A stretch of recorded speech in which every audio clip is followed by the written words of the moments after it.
Hey, everybody. Thank you for joining us with the Friday Night Rant. I've got two of my good buddies joining me tonight. I've got Diane Rich and I've got Marty Kuhrt. And I'm supposed to have other people on tonight because there was a convention tonight. Where was that convention? Well, let me share it. I think I got the screen share here and I can show where this convention was. Let's see. Can you guys see that? I Yeah. can. All right. Well, there it is. And this is the Oregon Republican Party Platform Convention.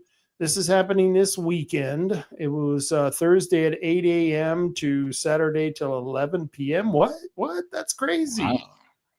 That's a wild time. Those are Republicans. They're party animals. This is in Mount Hood Resort. Mm-mm. It Sounds doesn't pretty sound swanky, right. actually. It does. It sure does.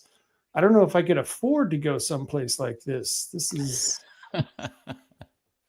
Did you know Well, about this, Diane?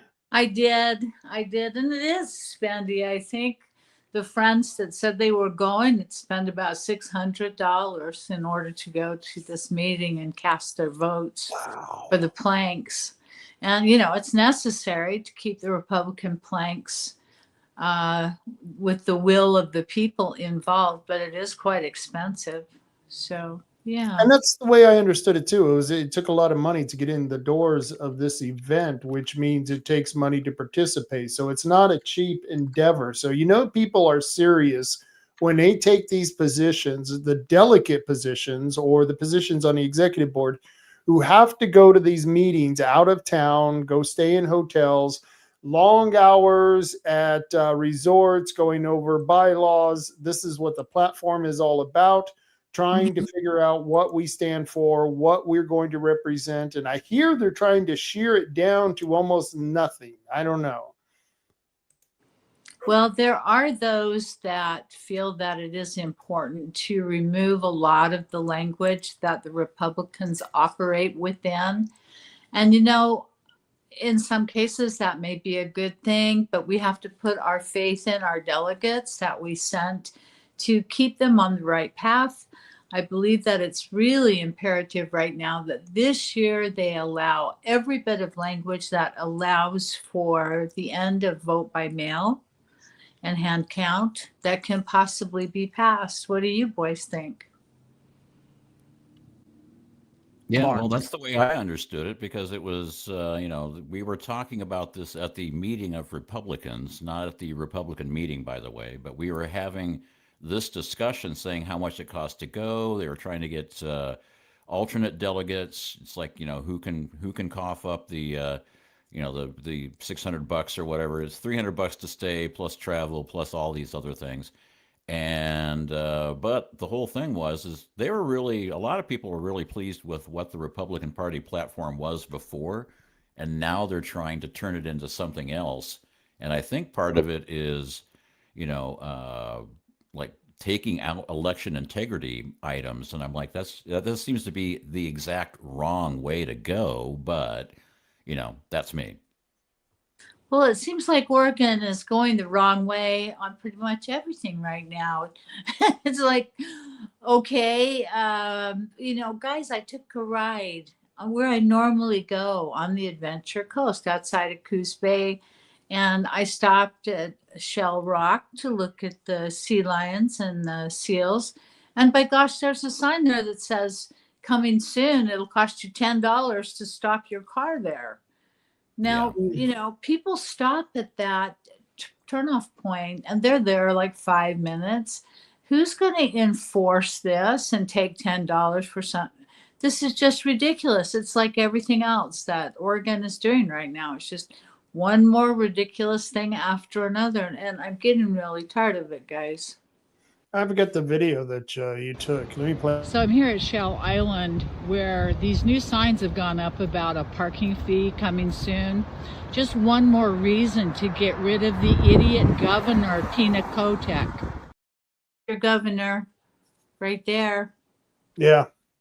Oh, yeah, they got the same thing going on at Bullards. They got the same thing going on at Face Rock, where it's like I can see how they might be able to enforce it at Bullard's, but I mean, okay, so if you live here, it's $10. If you don't live here, it's $12.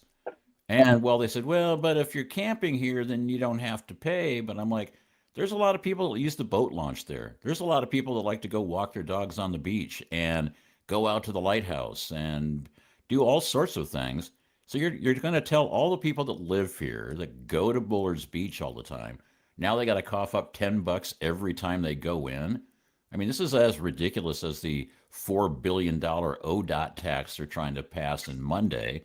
And it's like, ODOT lost 1.1 billion. They can't account for it. They can never get their audits straight, but somehow we need to keep kicking them more money. And I'm like, this doesn't make any sense at all. Unless, of course, this is just a whole money laundering grift that's going on anyway. So I don't know. It's just there's so much corruption going on. You stop being even, you can't even be surprised by it anymore. I'm like, you just kind of go, more of this? Thanks a lot, jerks. Right. So- And 2 or 3 times a week, I'll make that run up along the beach. To where? And I'll stop at at Shell Rock, and I'll look at the sea lions. And now I can't even stop there because it's going to cost me $10. $10. Yeah, there. I take my grandkid out to Bullard's Beach. I don't have much time to stop and put $10 into something that we already pay for those parks. That's what pisses me off. There's so much money that's flowing into those parks and into those agencies. It just ticks me off. Cut some of the administrative positions in these places. Stop charging us more money. This is ridiculous. Well, Rob, I have a pass to go to Shore Acres. How and much? I buy 2 years at a time for $50. But then if I want to go over to Horsefall, I have to have a different pass. What? And it's $30. Yes. And it's $30. All right. Because there's a difference between the botanical gardens and those type of parks and the beach and the dunes. Okay. Those are different. So within that's bullshit. 15 I want to take minutes my kid to all of those places, and now I have to go and buy a $50 pass for one, a $30 pass for another. When is it going to end, man? And the free parks that you go to, if you go in the bathrooms, it'll make you sick. I mean, they're just disgusting.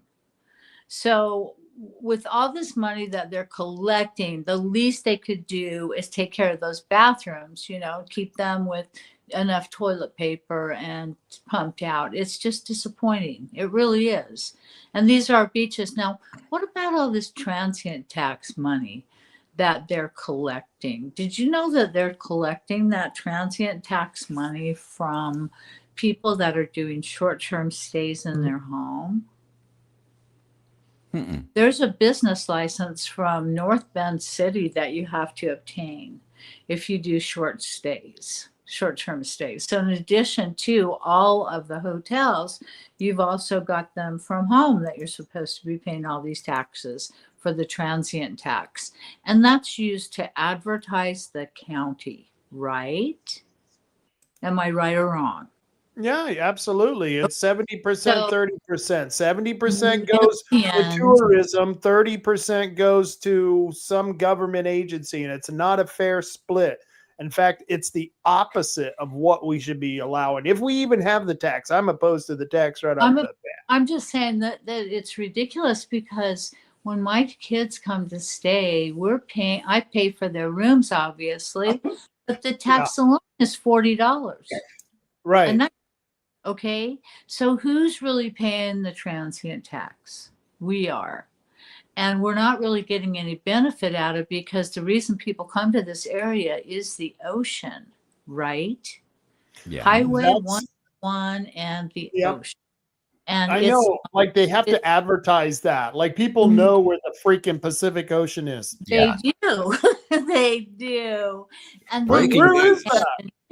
Breaking news. The Pacific Ocean is just off the west coast of Oregon. Please tune in now to find out more information. This is breaking news. The Pacific Ocean is off of 101. Who would have thunk? I The don't tourist think board we is need a wants you to know. budget for a county that only has, 45,000 people, $3.5 million to bring people to the ocean. Right. I just think that's an overkill. So Totally. reducing that amount and making our hotel costs reduced would bring us more business. And right now, if you haven't noticed, our hotels are not full. Our convenience stores are not busy. Our restaurants are not full, and it's the end of summer. So this is not a good economic move to have added a whole bunch of transient tax. They've killed all, it's just like Vegas. The streets are empty because the crap tables are not the crap tables, but 21 tables are $10 a play. Right. And Shoot and Not stuff only in your that. foot, Yeah, people but I mean, can't. not only that, but I used to go to the casinos and it'd be like, okay, you can play $2 blackjack or whatever, but they also had like, a bar that you'd get like cheap drinks at. You know, the yeah, waitresses would come by and bring you drinks, and now Free it's drinks, like, free yeah, drinks. If now you were you playing, want a free drink. It's like drinks. $20 for a martini or $25 yeah. for a martini. It's $15 for a slice of pizza, and I'm like, really? Tourism Remember is when you down. could go Oh, get like prime rib I'm dinner yeah, for almost 20 bucks. nothing in Vegas? Oh yeah. I mean, that was a lot of fun. You'd go and Yep. go blow a couple of bucks, have a prime rib dinner, have Yep. a bunch of cheap drinks, and and then wake up the next morning going, "Wow, I lost how much?" But it was fun. It was fun. And you'd get real coins too, not a piece of paper. You'd have Yeah. a bucket of nickels, a bucket of dimes, whatever it was. It was just a lot of fun, and your hands would be filthy. Yeah, It was it's not part of the the same workout. thing, but Yeah. I want to go back to this comment that Ivan Hawker made because he says, I'm not paying for it, talking about the park. And I agree with him because his next comment is doubt they can afford to send someone out to write me a ticket. And the problem is that they're more than likely to write us a ticket than the homeless guy who's living in the outhouse at the whatever park you're paying for. We're paying for it, and they're going to ticket us because we have the money to pay for the ticket. And this is the sad part. And that's what's ticking people off is if you're going to charge me money, then you damn well better keep the vagrants out of the park. And I was at the South Slough. This is the South Slough. This is a beautiful area. And I was it was me, my mother-in-law, and my wife. We were walking around, and there were three guys hanging out at in the middle of the trails where there were bathrooms and there's a couple of tables. And these guys, you could tell, just looked like they just got released from some correctional facility. And I'm sitting there thinking, I'm so glad that my female relatives aren't here by themselves.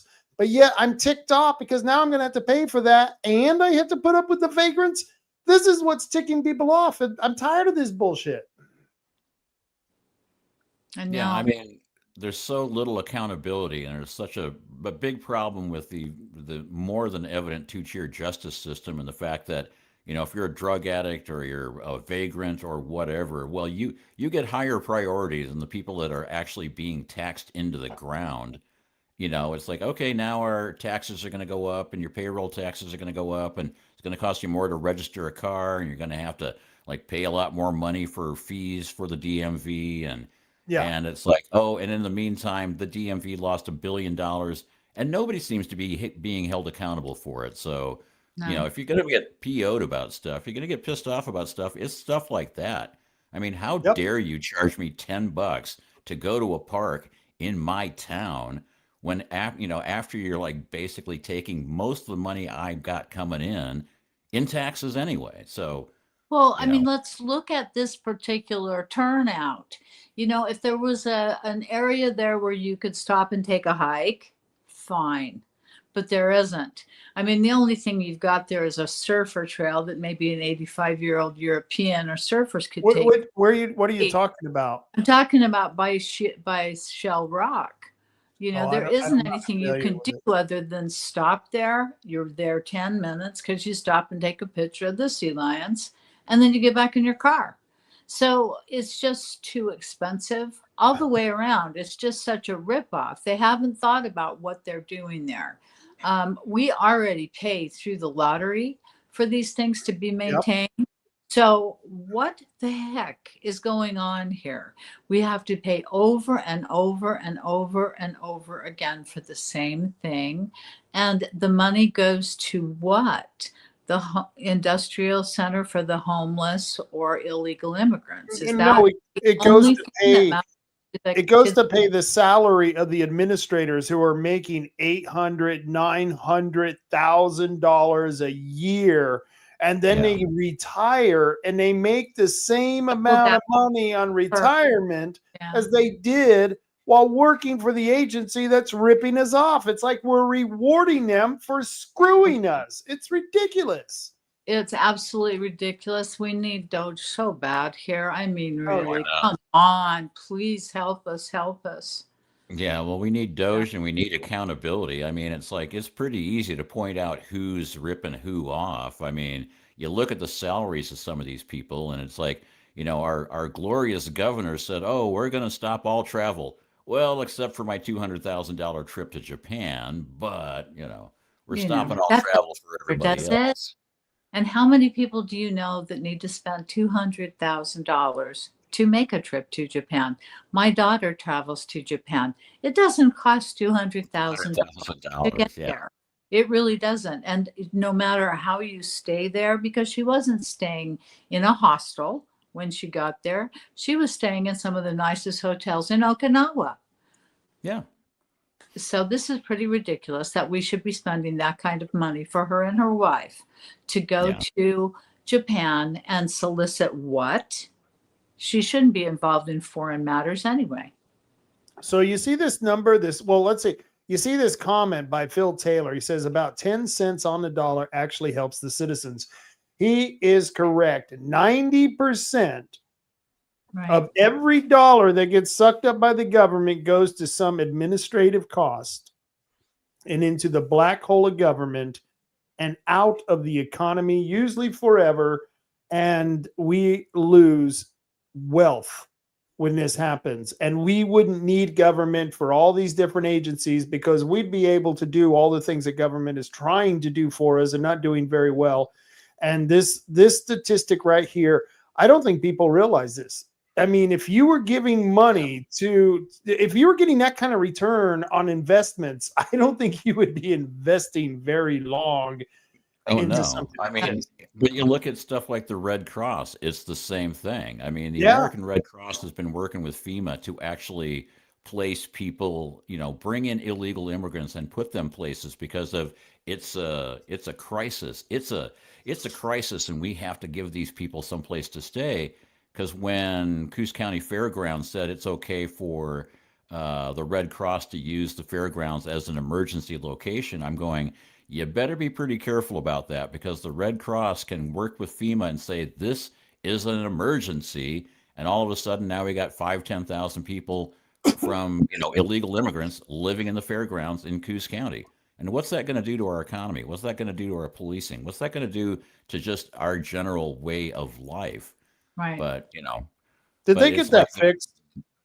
I don't know. I mean, I asked about it a few times. I asked county council a few times, and I haven't really heard back. But it I hasn't gone into mentioned place yet, so I Kuhrt. don't need to worry. But the whole point was 10% of every dollar that goes to the Red Cross actually goes to help people. The rest of it, Right. So 90% is lost. I have to mention something that since the Devereaux Center has not been operational, things have changed down in Empire. There's a couple new buildings being built there, new constructions going on. It looks so much different. It looks so much better. And I just have to applaud all the businesses and the business owners that have withstood what was happening with the Devereaux Center being in their area. And now I wish them nothing but luck and success. fair That's enough. weird because they've been complaining on the Coos County Neighborhood Watch about all the new homeless people in the neighborhood, that it's almost as bad as it was. I don't know. You Am I don't think? wrong? I mean, I'm just looking I at it as don't know. a observer driving through. There are new buildings going Yeah. in. It has a different look about it. There's not 100 vagrants on the road. You know, it's a different appearance. And, you know, maybe from my perspective, and everyone has their different perspective, I think it's starting to look a whole lot better. And I hope that it I is, haven't been down there. I don't know. and I hope Interesting. that the businesses make more money and that everything starts to look better, because I think it's looking better down there. Hey, Marty, I don't know if I've shown this lately, but Uh-oh. look at that. There you go. We've got petitions, Oh, chock Are full of wow. signatures. Kind guys? So each one of these Wow. represents each one of those represents 10 signatures. I don't know Yeah. how many sheets it is, but that is a lot of sheets. I would bet we got a couple of thousand, maybe more. Yeah. Good job. Yeah. And I actually Fabulous job. the ones I got from you, I have actually scanned, and so I'm now looking into Okay. figuring out how to process these things so we can use our technology to make sure that they can't screw us with their technology. Good deal. Good Right deal. on. And any of these that you need, I have them here. I'm gonna have to send in the ones for the recall soon, because that ends in October. So, but you weren't worried about that one. You weren't doing anything with that one, right? Yeah, you're right. I mean, I thought about taking one or two of them because one of the things I want to do is, I want to scan them all. Eventually, at some point, I want to scan them all. And when I do, check to make sure, one, it's the correct petition. So you do like an OCR thing, optical character recognition, and you say, is this the right measure number in the corner?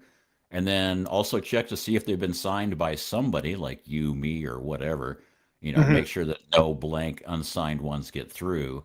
And then from there, it's just like, just making sure that we get them all scanned so that we can start looking into, I can capture the signatures and I can compare it to all the other signatures we have to see if we have duplicates.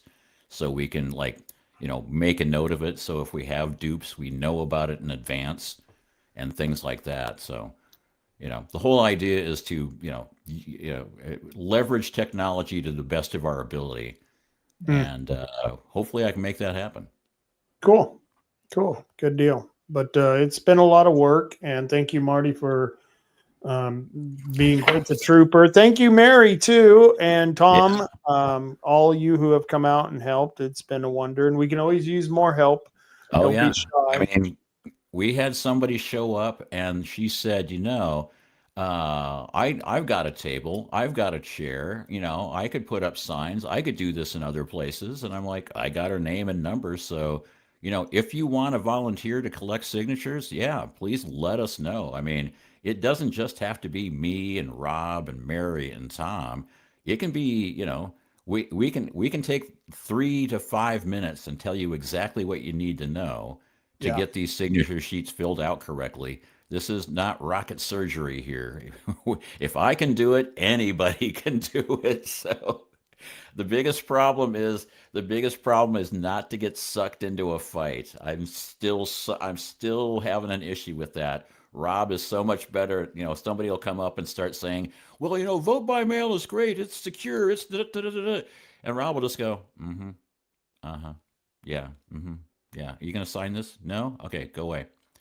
And I'm like, "What do you mean it's secure? Don't you know?" And then it's like, "Oh crap! Now I'm getting sucked into the fight." And then here we go. And I'm like, "Stop getting all upset because I they're enjoy gonna it throw." though. I enjoy it, and I love when you come walking up, and it's like you were just right there, and it was happening, and you walk right into it, right into his firing line, and I was sitting there all calm, just watching it, and I wasn't going to have any of it, but you did great. You responded to him right away. The total Marty way, just this, that, and the other thing. And I thought, wow, Diane should have been there. It would have been great. I Diane would have don't gone have a filter anymore. I can't go Totally. anywhere.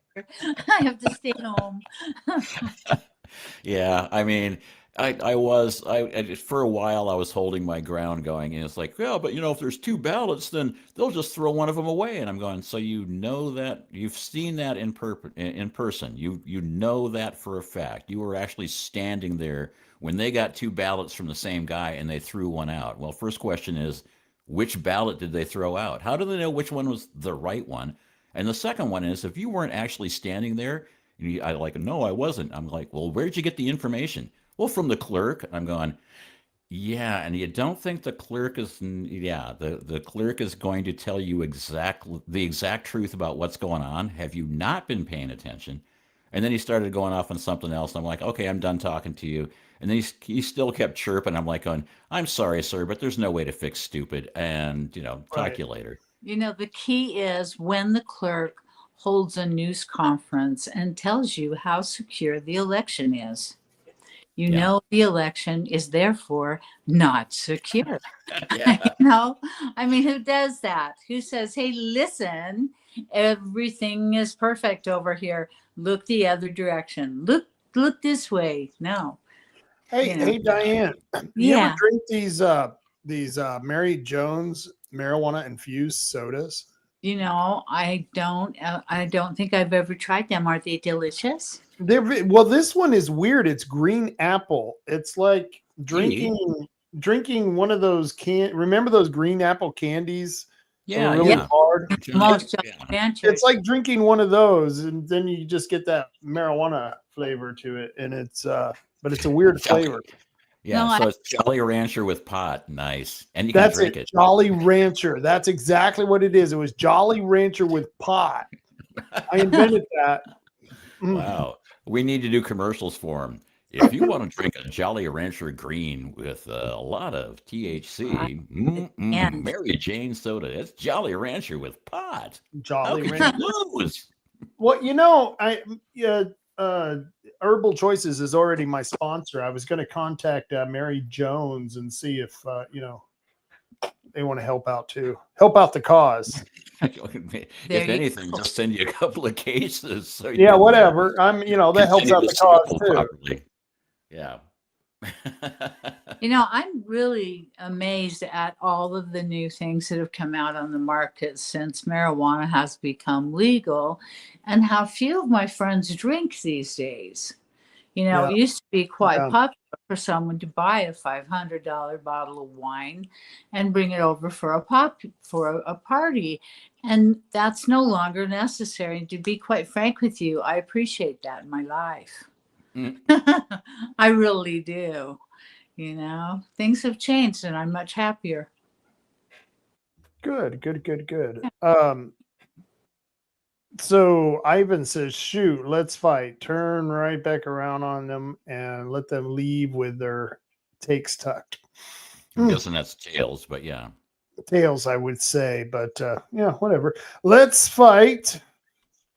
Turn it back around on them and let them leave with their tails tucked. I'm sorry. There you go. He corrected it.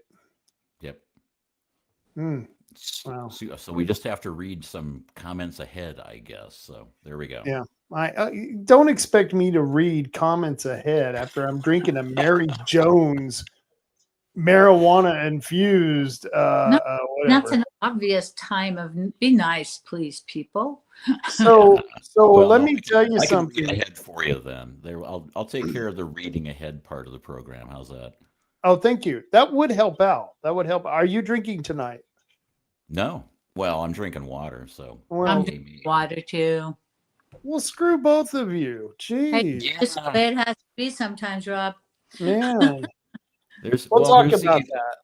Yeah, I mean, there are occasions when I still like to knock back a couple of beers, but a couple of days ago I was just drinking lawnmower beer after we got done with a day of being blown around and collecting signatures, and I was like 3 beers into like low test beer, and I'm like, wow, I'm getting stupider a lot faster now.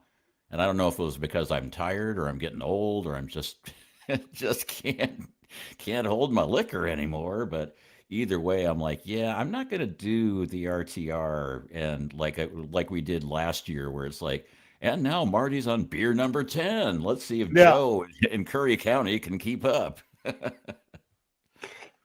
Yeah. Yeah, that's I'm with you on that one. Ivan says pothead. And so yes, I am a pothead because the tequila is much worse. By the time I'm at the end of the show, I'm slurring so bad I can barely get out of here. So but I Yeah, do want to point out, if you guys can see the screen, I can see Marty that got screen. Marty got 2 more PCPs to sign forms and join up on, Yay, was it Marty. Thursday? Thursday. Yeah, while we were working the booth on Thursday, I'd be talking to somebody, and we were talking Mhm. about what's going on in the Republican Party in Coos County, and they're like, "Well, that's just wrong." And I'm going, "Well, you know how you fix that? Here's a form. You too can be a PCP." First Yeah. question is what's a PCP? And I'm like, "Oh, a precinct committee person. You're like in charge of your neighborhood for the Republican Party. So you find out all your neighbors that are Republicans, and you talk to them, and you let them know what's going on." And you go to meetings. You have to go to like one meeting a month, maybe 3 meetings a year, and you get to go in and you get to vote on stuff about the Republican Party in Coos County. And you're kind of like the organizer for your precinct, which is essentially, your neighborhood. And they're like, and it's like, well, is it hard? And I'm like, I doubt it. I think it's just, you just need to be the person that can get people organized and get your neighbors involved and all that good stuff. But it doesn't have to be difficult. We're not, we're not writing laws here. We're not, allocating tens of thousands of dollars. We're just getting together and talking things out and figuring out what's best for the county for our party, and that's it. And You so know, we've there's been so collecting. many We've been people collecting. that are really interested in being a part of the Republican Party right now. And Well, we have to fix it. Is the Well, you problem? know, this Marty, you missed the part, most important part about the wearing sheets and that hood with the pointed end on it and burning crosses. Don't forget, we do have to do that as well, according to the Oh, I thought Democrats. that was. Oh, I thought you were talking about being a Republican PCP. Yeah, if well, you're a that's Democrat the PCP, Democrat you have PCP. to Take pay vacation extra from to get the Democrats. pointy white hats and and it's like burning crosses. The price of lumber and the price of fuel now is just outrageous. We So can't be yeah, doing that stuff. No, Rob, we say no. if you're a Democrat PCP, those are the kind of costs you're going to have to incur. But on the That's Republican their side, cost. yeah, not so much. That's right. Most of the time Republicans just do the right thing, and the only thing that we've been doing wrong is we haven't been voting, and we haven't been talking about politics, and we've acted like it's not cool to know anything about politics, and that's simply ridiculous. If you're foolish enough to trust your children's future to people who you know nothing about and you don't listen to what they are doing, um, you know, you're a fool. You can't do that. You have to get involved. You have to know. It's just the way it is. It's uncomfortable, but you got to do it, people. Right? Yeah. Yeah. Yeah, but we're Actu- having, I mean, yes, we need more people to get involved. That's the first thing. But the other one yeah. is we need to get this party turned around because right now we are having issues where two or three people are basically running it as their own little private social club. And it's like, if we don't approve of you, then you can't get in. They've gone out of their way to either not have meetings or when they do have meetings, they don't appoint PCPs. So we're taking the secondary route, which is we're going to get a whole bunch of people put on the ballot so that when what May comes around, all these people can get elected. And they can't do squat with people that have been elected to be PCPs. They Right. can't Right. kick them out. There's nothing they can do about it. So, Well, you see, I'm an elected PCP, and they are not even furnishing answers, emails, communication about any of the recall, reasons for recall. None of that goes to me, and I'm an elected PCP.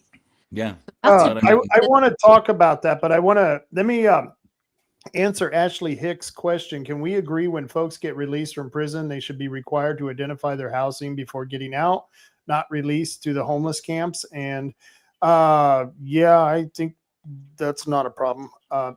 Yeah, I'm not sure where she kind of a little bit off issue there. don't But think that yeah. they're released anyway. My brother was a deputy warden for a prison, and mhm, when people are normally released from prison, they are released into a halfway system. Yeah. just put into a camp. Normally, oddly Well, enough, I don't oddly know if enough, I that's know a true little bit now. about this. Yeah, I don't know if that's true now. That's not always true in Oregon. They get released, they get put on the street in a lot of cases. well, in Oregon, as I've said in the past, stop the stupid. Would be ridiculous. And if that's what they're doing, then again, stop the stupid. But there's so many people that are getting paid so much to be stupid. How do you Stupid. stop stupid? I mean, You you're can't. right, Marty. Marty, you have such a You beautiful. know, for a couple extra bucks, I'll get a lobotomy and I can play Yeah. along too. Just keep How throwing do- money at me. Yeah, Marty, how do we get in on the grift? That's the problem. How do we get in on the There grift? you I'm not so go. much And angry that that's- they're ripping us off. I'm angry that what- I'm not getting a cut of that money. That's what I'm pissed off about. We just want So- things to work in a common sense fashion. We know we can't expect people to come out of prison and do well and or put them into a homeless camp. This is ridiculous. And the recidivism rate was already at 80%. So what is it now? That's the big problem. 5? I mean, Yeah. this is ridiculous. All these things are just ways for us to spend more money and be taxed higher. It Yeah. doesn't work. So Ivan says we're about to take over after the election, which meaning the people who are the PCPs who are registered now. And I'm showing on the screen, this is important for the upcoming comments. Marty, you should know that because you've been charged with reading the upcoming comments. Yeah, I'm reading the comments, and we have some good. Well, hold ones on, in here, hold on. so- Yeah, we got some good ones coming. So yeah, we got this one here. He says we're about to take over after the election because we got 40, count them, 40 people 40. on there, and that doesn't count the 3 that me and Marty got from the going around getting petition signatures. And then Steve Nye says the Beethams getting involved again is a big thing, and I thought it was too. I thought Dennis Beetham and his wife signing up to be PCPs was huge. Didn't you guys thought that was kind of big? I did too. Yeah, because Very I thought he basically resigned himself to they're a bunch of idiots, and it's like, why do I have to deal with these jerks now? And it's like now it seems like that we're putting up a fight, and you and like Rob and Diane and Chris and Danessa and a whole bunch of other people. I mean, when we had the meeting of Republicans, not the Republican meeting, we had 52 people showing up going, how do we fix this? Right. And we had the number 2 guy for the state of Oregon show up and talk to us. And he was just flabbergasted. He's like, Yeah. They're doing what? They're getting away with what? They can't do Right. that. That's ridiculous. Right. And then Rob and I met with him the next weekend at the gathering of the Eagles. And he Yeah. then reported again, how he would really love to have a team to work with like we have in Coos County. And we do, guys. We have a fabulous team. We could do a whole lot for the Republican Party. But those that want control need to step aside and allow the people that really want to do a lot with the party and they want to grow the party to do that. It's not fair.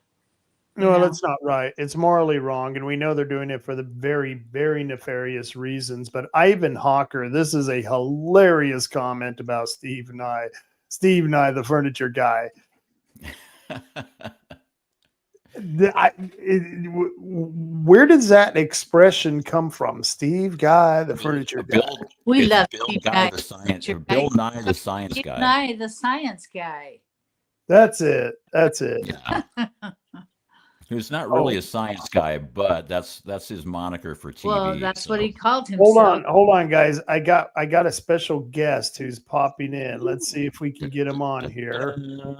Da, da, da, We da. have some dramatic music. Dun, dun, dun, dun, dun. Hello. It's the unconventionals. Ooh. So who do we have here? Well, it looks like Todd Vaughn on the left. That is Look, Todd Vaughn. Todd Vaughn No, my name is Todd Vaughn. Steve. Will the real Todd Vaughn please stand up? With the real Todd Vaughn. Please stand up. Yeah. So how you guys doing? Good.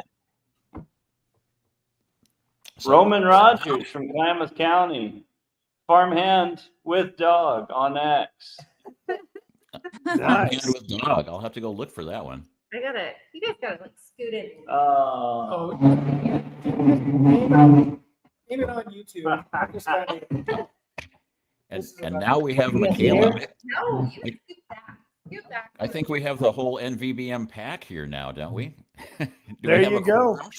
Should we have a quorum and have a meeting while we're at it? Seriously. Hey, hold on. We gotta adjust our audio, you guys. We can't hear you very well. I'm trying to do this on my laptop and it's not great. Ashley Hicks says, "Hi, Todd." Hi, Ashley. You staying out of trouble? No, she was at the meeting, I guess at the city council meeting in Roseburg, because they want to put up a homeless camp someplace that they don't want this homeless camp. In fact, I'm going to read this comment here. She says, H-tag representative said at our recent city council meeting, they have housing. It's just those living outside aren't ready for housing. What do you think she meant by that? And I have no idea, Ashley. And Ashley says, "Hi, Todd." And hi, Michaela. Yeah. Hi, Michaela. Yeah. Ashley says, I'm like literally never in trouble. No, I don't- no. I don't believe that for a minute. The opposite of literal. She's the right kind of troublemaker. So You've been Todd, hanging out tell with those homeless people, Ashley. I know you get in trouble now and then. It's that Yeah. MD, you know, that Mogan David gets him in trouble. so Mad Todd, Dog what 2020. happened today at the convention?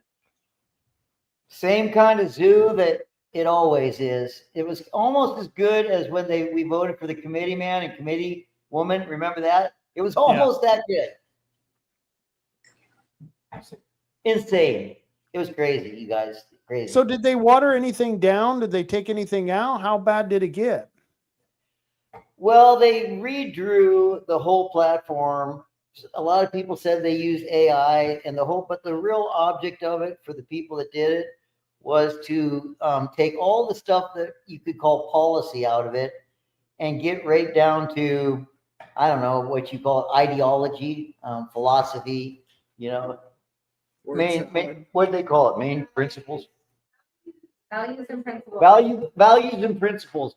So when it was all done, it was like they took all the teeth out of it, you know, and it was kind of puffy. The wording was kind of puffy and wasn't, you know, anything. There was nothing really concise or precise about it. And it was down to like, what, 4 pages? What was it, 4 pages, you guys? It's like 4 pages and just really pretty empty platform. And then we started going through it and you know, wordsmithing and stuff, and it took forever and ever and ever. And by the time like 5 hours went by, we got through the preamble. I mean, it was absolutely insane. And so by the time the meeting was done, we got done with the preamble in what, 1 section and maybe part of the second. Yes, part of the second. And it was just, you know, it's just insanity. It's just. And then the chair tried to close it down for a vote so he could end it right there. Yeah. Instead of continuing on tomorrow where we'd have time to discuss the rest of it. Yeah, it was really it was like living in a dysfunctional family, you know. It's like it just went on and why do you think Connie was doing that? Why do you think the chair was doing that? What was her motive?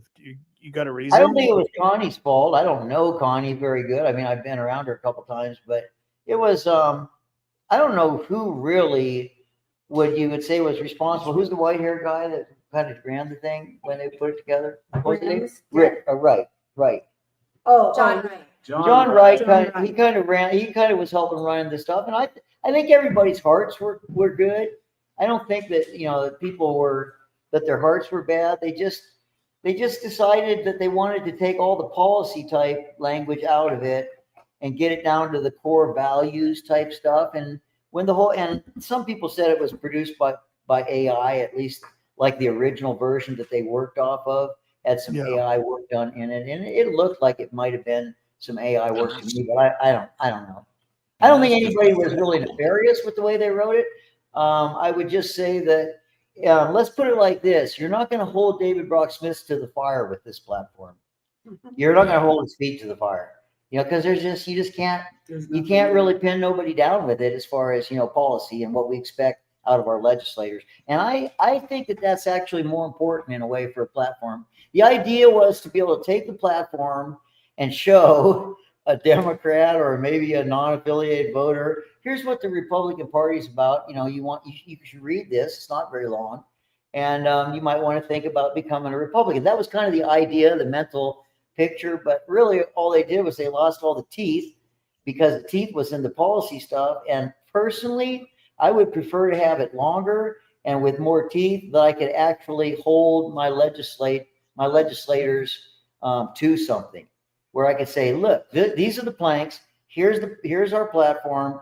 Why are you not voting for things that are in line with our platform? Or if they're running for office, why are you not campaigning on these things and making campaign promises that you will uphold these things, like, I don't know, and vote by mail, things like that.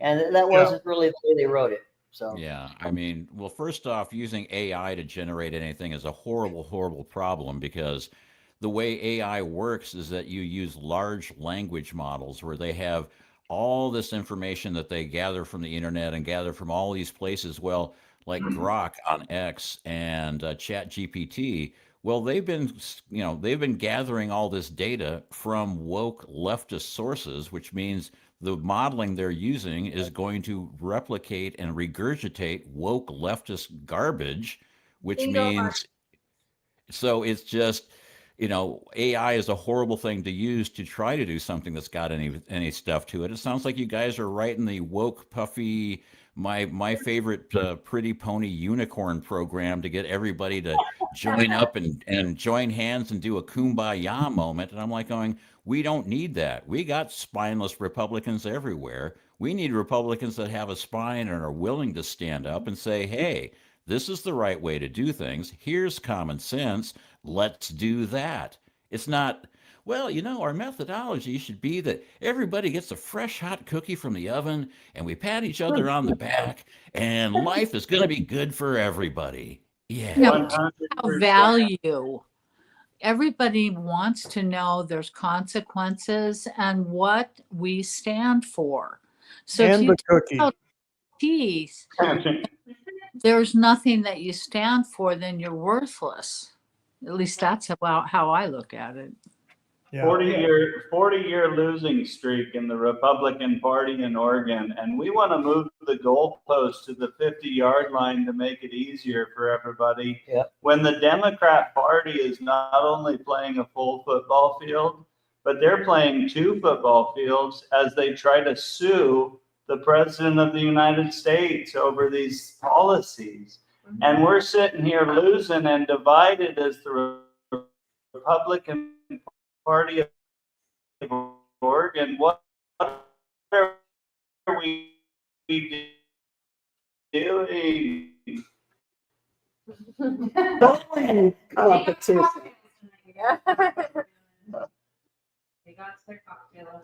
it was very disappointing. To sum it up, it was very disappointing. We didn't get much done. The product we produced, I would not say is a high quality product. Even the little bit of stuff that we actually spent 5 hours editing and arguing and wordsmithing really wasn't that great of a product when it was all done. You're trying to tweak a product that's already bad to start. Yeah. Mr. Robinson. So who was there? There was a Robinson that was there. Matt Robinson was there. I talked to him for quite a while. It was great to see him. He did all our campaign signs. Yeah. So he was great. Oh, whoops! What happened? And what he said, he went up and he actually said that the experiment has failed. This experiment on the way that we do this kind of platform convention has completely failed. Yeah. And he's absolutely right. This is an experiment and it failed. We didn't have committees that took on each plank like we did in 2023. That was not part of the equation this time. So basically the PCPs really didn't have as a whole hands-on with the creation of the platform this time. And then they tried to take our voice away when we started going through it line by line. Every step, they tried to take our voice away. So we couldn't even vote on the stuff we discussed. They voted in lockstep. About half of the group voted in lockstep. Right, right. They lobbied ahead of time. They did, yes. So yeah, we're kind of disappointed, but you know, we've been Republicans for long enough not to get too downhearted about this stuff. It's, after all, the way it always goes. I mean, let's face it. When has it not been this way? Yeah, Right? yeah. If you can see, I've got Michaela just sent me this ORS 248002. Says definition of platform. Oregon law recognizes that a party has a platform. Nothing that is in statute allows that platform to vanish automatically. If a party convention fails to adopt a new one, the prior one remains the party's platform by default. Yeah, they did. Cool. So let's do that tomorrow. Let's fail to adopt it. Exactly. So that's why, see, they're gaslighting us with fear, telling us that if we don't go with 2025, We won't have one. we won't have one. Yeah, that's Right. exactly what That's- Connie said. Exactly. Exactly. And Because- that is totally not true. See, it's like they're fed lies, so they believe those lies. But then when we come in with the truth, it's like, you're a liar, you're a liar, you're a liar. Like, it's crazy. It's so nuts. So It was very interesting. so So tomorrow, so they then, in kind of a devious way, we voted on, instead of working through the night, eating and then staying till 9 o'clock and going farther into the platform content, we voted not to, only then to find out we only had 2 hours to work on it tomorrow. And then we had to vote on that to even, because that wasn't even supposed to be time to work on it. It was designated for something else. So they just kept playing games with our thinking. it's all wording. So instead of recess, it was what do you call that when you adjourn? So what we voted on to begin with was to adjourn at 6 o'clock. It's all words, because I listened to Robert's Rules of Order on the way here. Not that I know anything, but it was the word adjourn that we used when we first voted on it. And so then the parliamentarian said, well, you guys voted to adjourn, not to recess. So that was it was words. Totally. Yeah. There was some trickery. Oh, yeah. There was some weird trickery that nobody could really, and it happened throughout the meeting. Like every so often there'd be some weird thing that the way that it was an amendment to the amendment. And next thing you know, it's like the two switch sides of the room. I mean, it was like kind of like a hat trick or a magic trick or sleight of hand. You know, it's like, what did we just vote on? Yeah. I don't even know what we voted on. This has happened like probably 5 times throughout. So the then night. they treated us like we were the ones that were stupid. Yeah. Yeah, that's about right. Hey, before we go any further, Ivan Hawker has just he wants me to put out this notice. Myrtle Point varsity football destroys Waldport 74-0. Go Bobcats. That kicks ass. Oh my Bobcats. That's Go embarrassing. Bobcats. Woo! Hey, Rob, you're I'm supposed sorry. to let your opponent score a touchdown or two. Come on. No. You go in for the kill. I'm sorry. I'm a street fighter. When they're down, you kick them in the head. Yeah. I could Sounds do. like our scoring for today. We were the 0. Yeah. But so the best thing is if you get nothing but crap tomorrow, just don't give them the platform. Just let the old one ride, right? Well, Yeah. we'd like to see that. I got a feeling they're going to stuff it down our throat, and we're going to. There's probably, I would say, 3/5 of the room that wants the new platform, Yeah. and 2/5 that wants the old platform. I think they're going to win. So we'll see what happens. I don't think they're going to win. You don't think so? No, I hope you're right. I think we'll win. The more we talk sense to them, the more we talk facts to them on what kind of a foundation do you want to build on? If we build on 2025, That's a weak foundation for us to build on. But if we go back to 2023, we've got something firm with good content that we can maybe change a little, do some altering, but it's a firm foundation that will launch us into something greater. Janet is so patient. I I think could- Todd's right. But I think I do too. Janet's right. We did make headway with, from what it started out to be. Yeah, they let And us. how people felt with. Now, the violent ones got more violent as the day went on. Oh, yeah. But we did pick up some people that were friendly to the idea that this platform was not ran the way it ought to have been, that it was shoved down people's throat, it was poorly ran. And that, yeah, they might have some opening that, you know, if it was 10, maybe 10 out of 20, we made 10 out of 200, there was some headway made. So to Janet's point, call it a win, I guess, huh? So I heard then that what- someone boycotted the. I heard that someone boycotted the event. Who was boycotted? Can you explain that?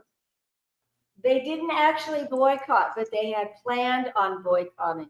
It was Washington County. Gabe Bueller.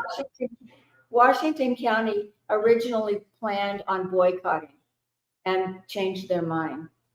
You guys knew that, didn't you? Boycotting, what do you mean boycotting? It's not fair. They Not they giving weren't them- gonna show up. Oh, really? They were not gonna show up. Oh, okay.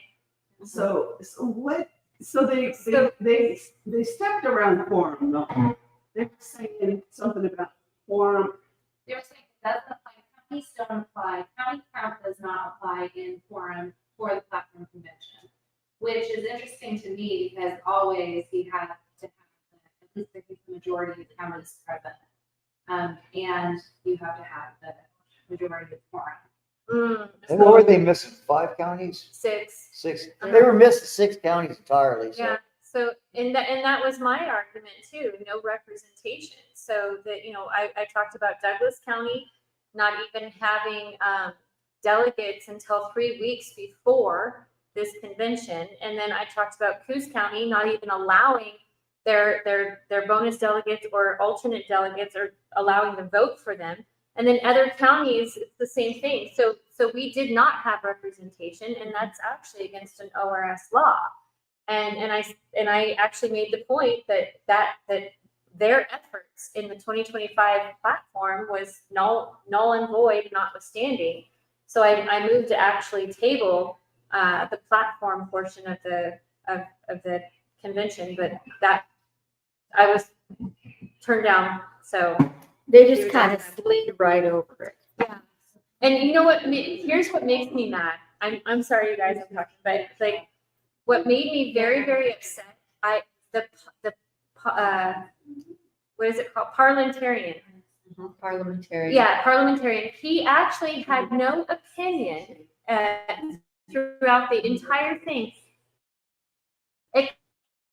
except for when we got an opinion that all of that was policy. That was his opinion, that we were going against the bylaws because everything election integrity was policy. I almost wonder who paid him to I don't know. It just seemed very, very weird. Let So me they ask you changed- this. Hold on. Let me ask you guys this.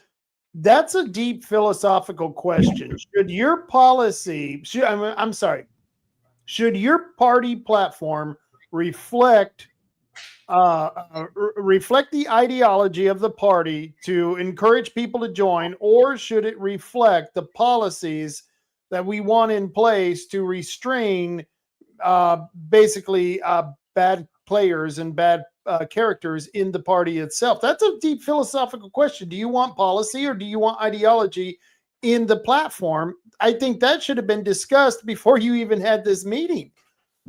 Well, it was voted on in May. See, that's what they kept pulling out. Yeah, by the committee. So back in May, I don't know if you guys remember that, but Connie handed the chair position over to DBS. Remember that? And at that convention, That's when they voted to reduce the platform to 8 pages. They voted to keep policy out and what other things? I guess. Holly, and anything legislative. Yeah, it restricted us, and they kept pulling that out. Like, well, this has policy, so we can't include that. So I think that there's going to be a motion made tomorrow to change the bylaws because they added that to the bylaws. And my opinion is the committee made all of these changes before the delegates were even elected in our own counties. So the delegates are elected, they're platform delegates, right? They're elected for a specific reason to change the platform. The committee doesn't change the platform. It's the platform delegates that change the platform. So they're okay. So let me ask you this: what's the difference? And refresh me too. What's the difference between the platform and the bylaws? Because the bylaws then has, to me, that's where the policies would be put, right? So that should be that's where we should have those stringent policies that put restrictions on our representatives who are acting badly when they're not really representing the party or not really representing us or our values, right? And then you have the ideology in the platform. I could understand that, but tell us the difference between the platform and the bylaws. The bylaws, the bylaws that they passed, they set themselves up and to write a platform or to force us to agree on a platform. They set it up with the bylaws that there could be no policy or legislative aspects in the platform, that it had to be strictly principles or core principles and ideologies. So once they have that in place in the bylaws, then anything other than what you could call principles and what core values, anything other than that, which would be like things that we would expect people to vote on in line with certain things, could not even be considered. It was considered like out of order. It was like out of order. So when it was requested that we add back into the election integrity, the in vote by mail, the show ID, then we were called out of order because that was policy. And they said, and then one of the people that stood up against it said, "You're already doing a petition, so why are you wanting it in the platform?" Well, okay, so let me. I'm playing devil's advocate here. So, is there election integrity policy inside the bylaws that allows the party to focus or inspire? What would it be? Say coerces? I don't know. Has the party directs the party? There it is. Directs the party to focus on election integrity. Is that in the bylaws? No, that's not what bylaws really are. That's not what bylaws really are there to do, Rob. Bylaws are there to guide the business and activities of the party. In this case, guide how we could write the platform, but they're not really there to tell our legislators what they should do and what they shouldn't do according to what being a Republican is. That's what the platform has to do. So they basically got rid of all that. There is no place where our legislators their feet are held to the fire with specifics. I just don't think there's any place like that anymore. But they love it that way. They don't want that They kind don't of. want it. They don't want it because it would hold them to account. By the way, on this issue of you can't embed a policy item in a bylaw, that's not true. It's not true. And the other reason it's not true is In a bylaw or a platform? Let's say in the platform. Yeah. So let's say in the platform, we wanted to put a platform plank that said we're outlawing slavery in Douglas County. Exactly. Well, that's a policy. It's an imperative. You're asking the legislature to not have slaves. Exactly. So that's not a policy issue. If you say we don't want vote by mail, the president doesn't want vote by mail. He's not making a policy. He's making an executive order. But the point is, none of those things are policies. The other thing I'm going to caution you on, though, that I think tomorrow, one of the backup plans is, well, we're going to amend the bylaws so that we can do the 23 and we can get all of those concerns aside. I think there's a bylaw that says there's no bylaw revisions without an advance Agreed. notice. They alluded to They'll that. play that damn game with you. I Right. promise. You Yeah. have a certain I agree. procedure for changing the bylaws. Changing the bylaws, Yeah. you got to notice it. It has to be in writing. Yeah. The executive committee has to be notified. Blah blah blah. So I'm not suggesting that we try I- to change the bylaws. All I'm suggesting is that one or two things going to happen. We're either not going to pass these new bylaws, no matter what we do, because we're going to run out of time, or people are just not going to pass it because they're going to feel like it's compromised. or you get up in mass and walk out and deny the quorum. Or we can deny the It's quorum. over. That's the other thing. Or we're going to pass what of this butchered up, weird, strange set of platform Oh, plans. it's just absurd. And you have to believe that's what they had in mind. I think it is. Why they drug this out. So they can say, okay, well, we'll fool around with the plank, the preamble and items 1 and 2, and then we'll run the clock out. You have to vote for the rest of it. Are Look- you outside of your mind? We've seen this before. We have seen this before. Look at the problem that Oregon has with Rhino Republicans, and this just opens the floodgates for more Rhino Republicans. Exactly. I want men of conviction Character. to lead this state, conviction and character. I don't care their age, their race, their creed. I want men of conviction and character that love this country for its foundational values. And Oregon needs to get back to that. And this does everything to undermine that. So hold on. Let me get back to something that was back to my question in the platform, the difference between ideology and policy. Who is the gentleman across from you, Todd? David Jakes. Oh, David Jakes. Let me ask you this, David. Yes. If I agree with you, what you just said is absolutely true, that you could put in vote by mail. It's not a policy. It's just part of the another plank in the platform.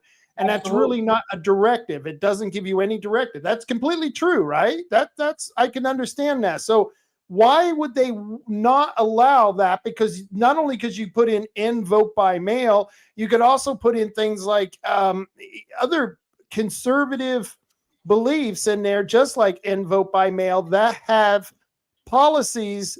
That policies are driving what people would want to do if you had that initiated, but it doesn't have to be part of the actual platform while still being mentioned in the platform, not as a policy. Am I off right there? Is that correct? Yeah, I mean, like no men and No, women's sports, no that's tampons totally in boys' correct. bathrooms, that kind of thing.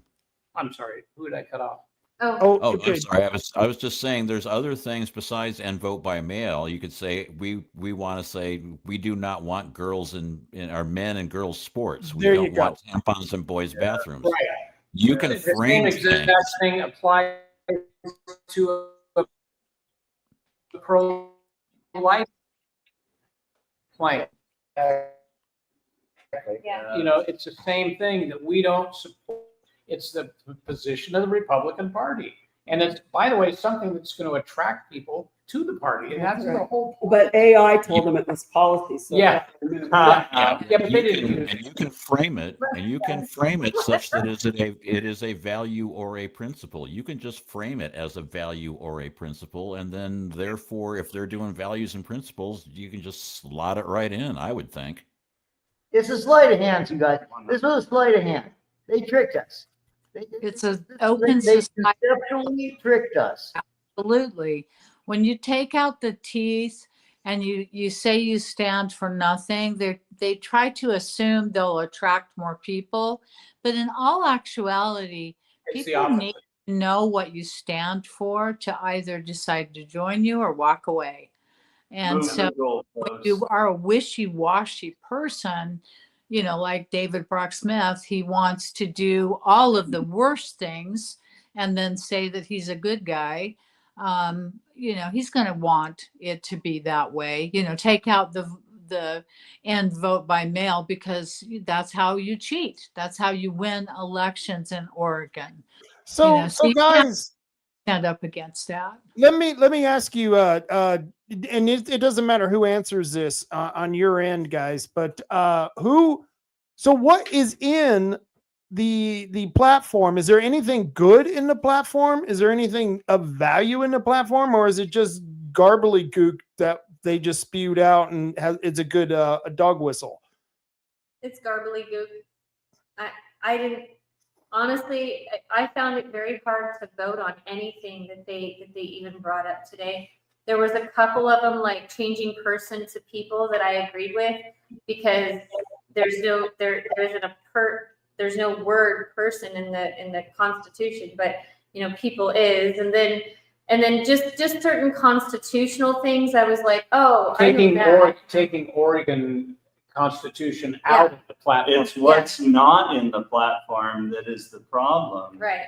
Yeah. It's not, most of the rest of the stuff's in there. They took all of the good stuff that would have us have conservative values and keep rhinos. Not that we followed that, but we could have, to keep them out. They took that out of it.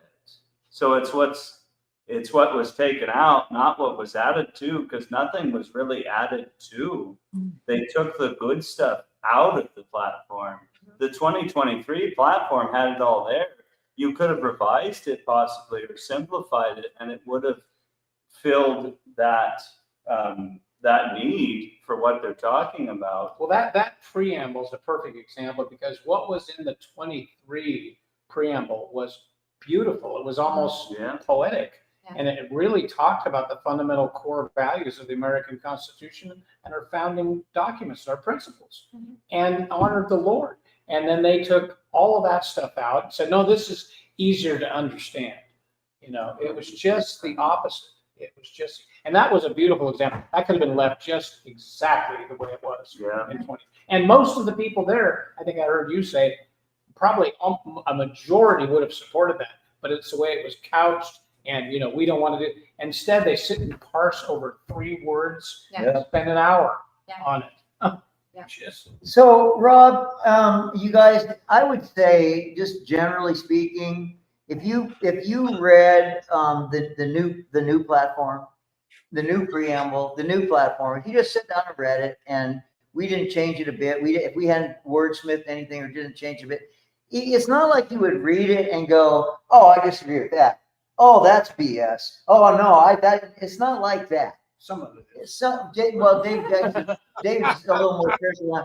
I would say that it's not really so much like that. Most of it you're going, yeah, I agree. yeah, okay, yeah. It's not like you're going to be like, oh my God, how could they put that? How could they attach that to our party? No, it's not like that. It's just fluffy and empty and toothless.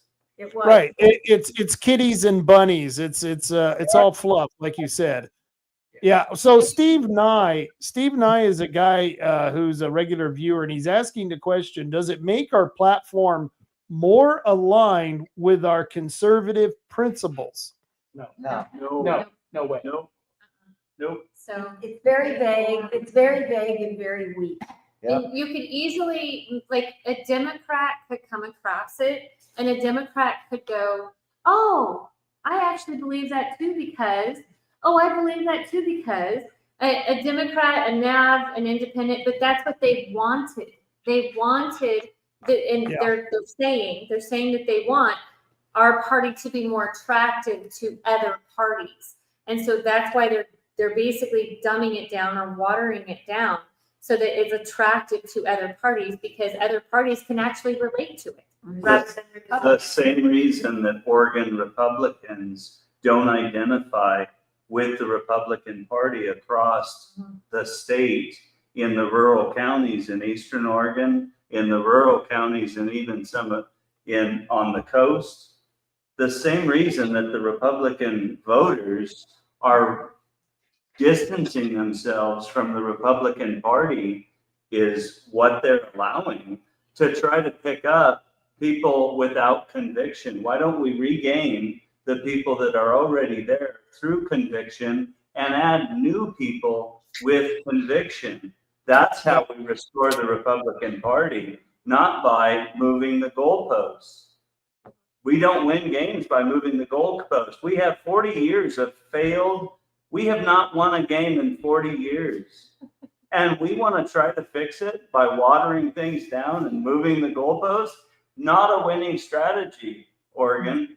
Not a winning strategy. So when I asked them why they chose another state's platform, so they, instead of starting out with the 2023 platform, they picked another state's platform and decided to put that through ChatGPT. So when I asked them why they chose another state's platform, the answer was, well, we're losing. And we need something that will get us to win. Which state did they choose? North Dakota, was it? Because North Dakota's the same. Yeah, right? Yeah. Yeah. So I was like, what in the world? So they didn't even choose our own platform. So somebody actually admitted putting it through ChatGPT. Yes, John Wright did. Yes. And he said, absolutely did. Well, yes, he said that he goes, he will not admit it though. He will not admit it being through an AI platform now, because he initially ran it through ChatGPT. And then we massaged it. And then yes, they massaged it. So it's not an AI version. Can't we put that back into ChatGPT and ask them if it created it? Reverse engineering? Can't we put that in chat? Because ChatGPT should be able to recognize the document. I didn't think about that till now, but it'd be able to recognize itself. I actually did that with Grant earlier tonight, and Grant said, there's really no evidence, blah, blah, blah, blah, blah. But we're talking Grant. But maybe try the different AI platforms. Maybe it says, yeah, I created this on such and such date for the user. It might, well, that's probably privileged information. Yeah, and I also have a little bit of corroborating information as well, because I'm also associated with some Dr. Frank groups, and I'm associated with Cause of America. And Wally Rogers from Polk was saying, his observation was that the platform committee revealed that they used ChatGPT, artificial intelligence, on creation of the first draft. And so you want to ask, well, what was uploaded to ChatGPT to make this? And then, and what was the question that was posed to ChatGPT? What was the prompt that it was given so that it came out with that version of the platform? Because that would be a good point of information. Find out, somebody had to run the first draft through ChatGPT, and he seems to confirm that. So it's a matter of, you can get a point of information in there and just say, okay, what was uploaded to ChatGPT and what prompt did you use to get the result? That's what, actually Todd was talking about that last night when we were strategizing. Todd actually brought that up, and who had questions? Was it, I think it was Chris Castleman too, that was writing down questions, and Todd, not you Todd, but there's another Todd that was here. Yeah. But he had like questions about the ChatGPT, like what were the words used, and oh no, it was Polk County. Okay, I'm correcting myself. It was Wally Rogers from Polk County, probably. All the questions about the GPT. So yeah, you're right. We need to ask those questions tomorrow, because there are people that actually called me a liar tonight by saying that it was ran through ChatGPT from another state. You wouldn't lie to me, would you? I would not lie. Okay. I promise. I tell the truth. I trusted you when I walked in. I never know what to believe, because I'll tell you what, I heard the same thing that Marty heard. So yeah, I never know who to believe in this garbage. It doesn't matter. Does it really matter whether it's artificial crap or whether it's real crap? I mean, it's crap, okay? It's like arguing over the different strains of herpes. It's herpes. You don't want it. So this is the point. I mean, the Republican Party wants us to have herpes. We don't. And you're telling me that 3/5 of the people there are going to vote for this AI artificial crap because it's a feel good, do nothing, make everyone happy on both sides of the aisle. We don't really want to have a backbone Oregon Republican Party. 100%. Damn. It's a blank document. In other words. Well, that's the whole problem. I mean, I know most of the people, like Coos County has more NAVs than they have Republicans and Democrats, and I would bet you a lot of those NAVs are the people that are sick and tired of the spineless Republicans and the rhinos and the go along to get along people that have been kowtowing. I mean, we had a few people stand up. We had a few people deny quorum. We were cheering those people for having a backbone. We want more of that. We don't want people that are going to go, well, I got this from inside of a Bazooka Joe bubblegum, which says, we need to be nicer to people. And, and maybe if we give, some Beanie Babies, a lot of people will come to the Republican side. Yeah, that's it. And I'm like, no. What we need to say is enough is enough. We want our state back. We want common sense. We want to, we want to have a rule of law. We want to feel safe. We want to believe in what's going on and not constantly be fighting what's going on in the nation. I mean, there was a mandate, 77 million people said we want to go back to MAGA land. And it sounds like the platform is going, we want to go, woke land. We want tampons in the boys' bathroom. That's what it says to me. It says, we want Chinese windmills off the Oregon coast. We don't care. Does that hurt your feelings? We're sorry. We'll kiss your ass. Go ahead. Put them up. Right. You're right, Rob. That's exactly what it sounds like. If it doesn't have teeth, has no quality. We have to have character. And in order to have character, we have to have rules and boundaries. Let's get them back. Walk out. To vote on that, guys. Yep. Ivan Hawker, he says, I'm so sick of the we can't hurt their feelings movement. Time to stand. Hold it. It says, time to stand on our business and get back to our roots. I couldn't agree more, Ivan Hawker. And I'm sorry, I didn't mean to interrupt you guys. Go ahead. That's okay. I can say, I would like to say this. The same problem happens again and again and again, and it happens everywhere. And the problem is that those of us that are really serious about integrity, both election integrity and the integrity that our public officials should be giving to us every day as they serve us and do the best they can to spend our tax dollars wisely. This kind of integrity that some of us are demanding, we're not just demanding it from them, we're demanding it from ourselves too. I mean, there's a group of people that are fairly high integrity in the Republican Party. Most of them are straight up MAGA. We're America first. We actually believe in the founding principles. And those of us that are in that group come into the Republican Party, different elements of it, in this case, the ORP. And there's a fairly large group that their biggest concern is finding unity. Then there's a lot of people, and unity's nice. Isn't it wonderful when we all get along? It really is. Of course it is. And we're all working together and we're gaining ground and whatever, winning souls, whatever. It's wonderful. But the fact of the matter is, when that's not happening, and the reason it's not happening is because some people are really standing firm on the ground that really should be stood on.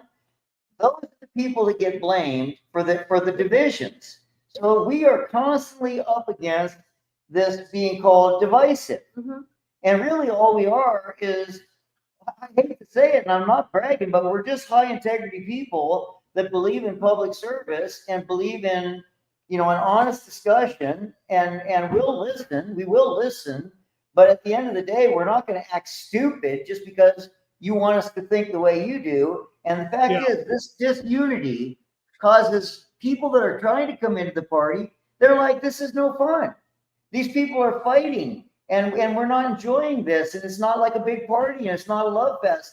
And so we're in this catch-22, you guys. I don't know how long it's going to last, but I can tell you since we got involved, since I got involved, you guys, like 2021, 2022, that's when it's been the same problem the whole way through. So Chris Tuff, he says a comment down here. He says, we need the younger generation. They look at they look at the conservatives in Oregon and see a bunch of old men and women. The Democrats are focused on the youth and indoctrinating them into their party. And I agree 100%. And they look at this nonsense that's going on, and they see a bunch of people who are too chicken shit to stand behind the beliefs that they are saying they have, that they want for their party, that they want for their country. But we're not going to say that. We're not going to actually stand up for that shit. No, we're going to be fluffy and soft and squishy. And then we want young people, especially young men, to say, I want to be a party of that, those pansies. I don't want to be a party of pansies. And this is what we got here, man. We need to grow a set of balls and actually put some teeth in our platform. No boys or young men respect men with no integrity. With, if you can't stand for what is right, they can't stand you. Right. So it's like you're in a situation where unity, you can't have unity with insanity, which is what Chris Tuff is saying in a little bit here. But the whole point is that, I don't know how to knuckle down even harder, but it's just like what we're doing right now with flooding the field with PCPs in Coos County on May 5th. I mean, we are signing people up left and right. We're up to 40 people already signed up to become new PCPs, and we've talked to them all, and they're on our side.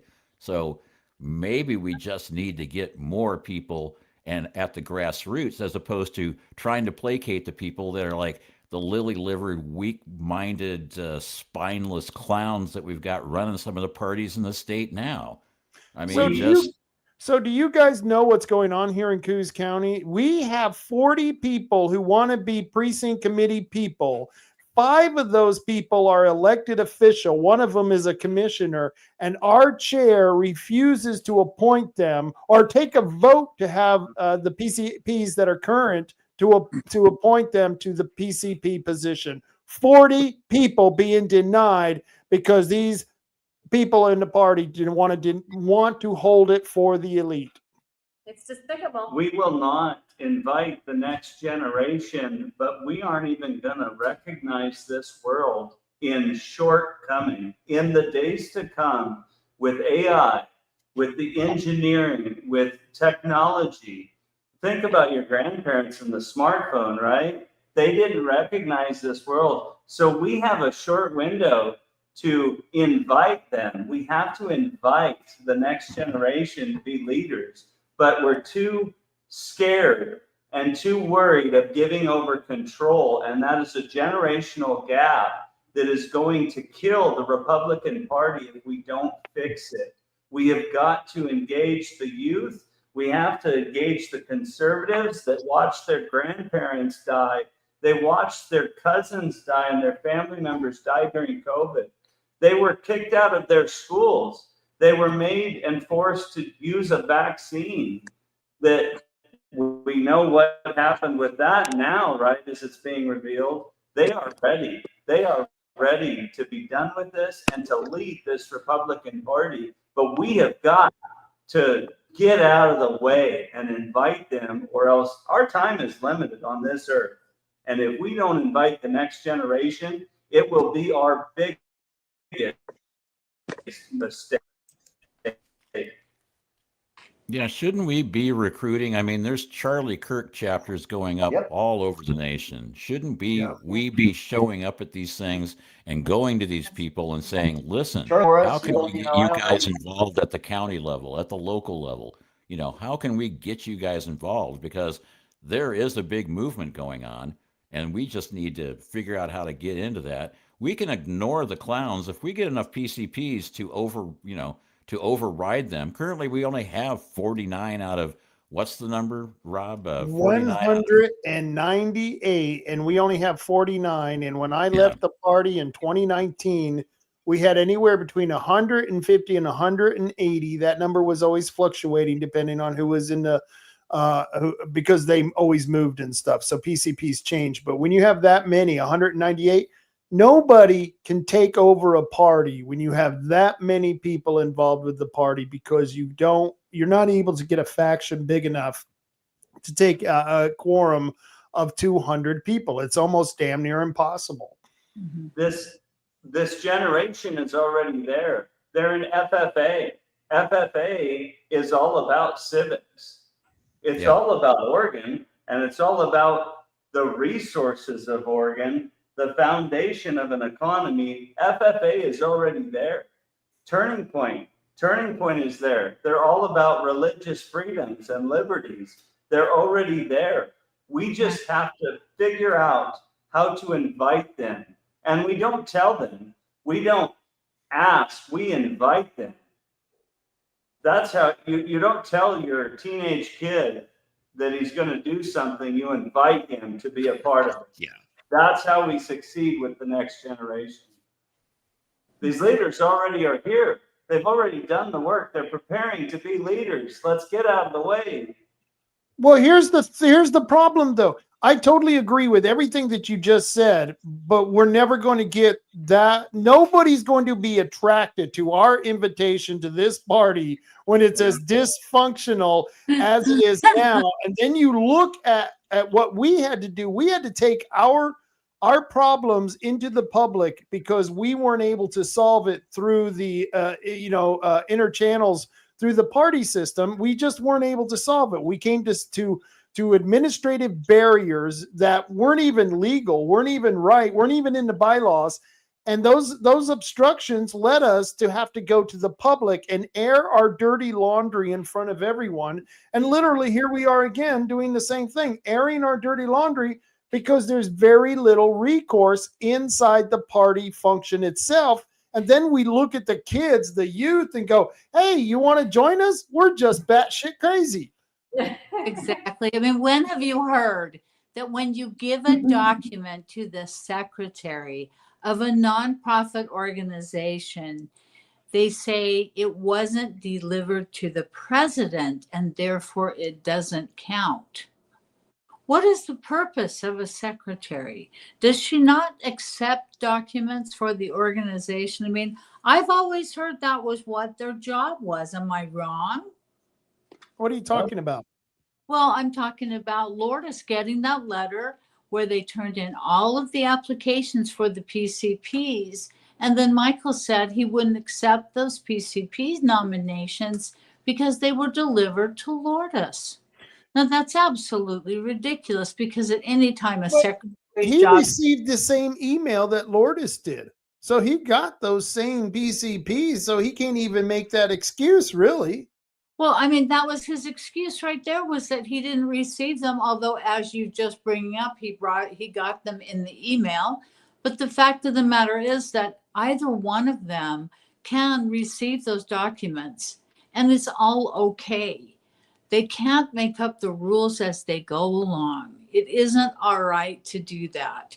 And they're not helping our party. And that's the whole purpose of this organization, is to grow the party and get done, win elections. Right. And that's just it. The function of any political party is to get people elected. And here we have people sitting in a room right here who have experienced what anyone who's been a delegate at one of these state meetings, it's from the early in the morning. Usually it starts about 8 in the morning, goes until about 5 or 6 at night. You're sitting in a room cramped full of a bunch of people. It's miserable because there's a lot of people you don't like, but you have to get along with. And how did it go today as far as that went? Did everyone get along? Was there... They got us discount pizza, and there was 2 options of soda pop, and there was dessert. There were brownies, so it wasn't all. Huh? Yeah, I didn't have too much fun. No. I mean, it was kind of, so I brought up something on the Constitution I don't know if you guys know who Tracy Brumbles is. Yes. Tracy Brumbles, I think her last name is.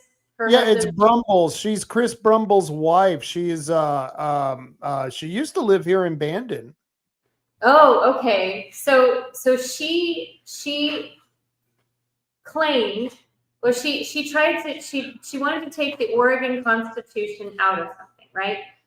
And I don't care either way because I don't like the 2025 platform. I wasn't even going to argue on the 2025 platform, but I actually tried to correct it because she tried to say that only the United States Constitution was the law of the land. But Oregon Constitution is also the law of the land. And she was saying, no, it's not. And I said, well, and she says it's not supreme. And I said, well, it's supreme over law. And she goes, no, it's not. And I said, okay, but I still corrected it to the public, right?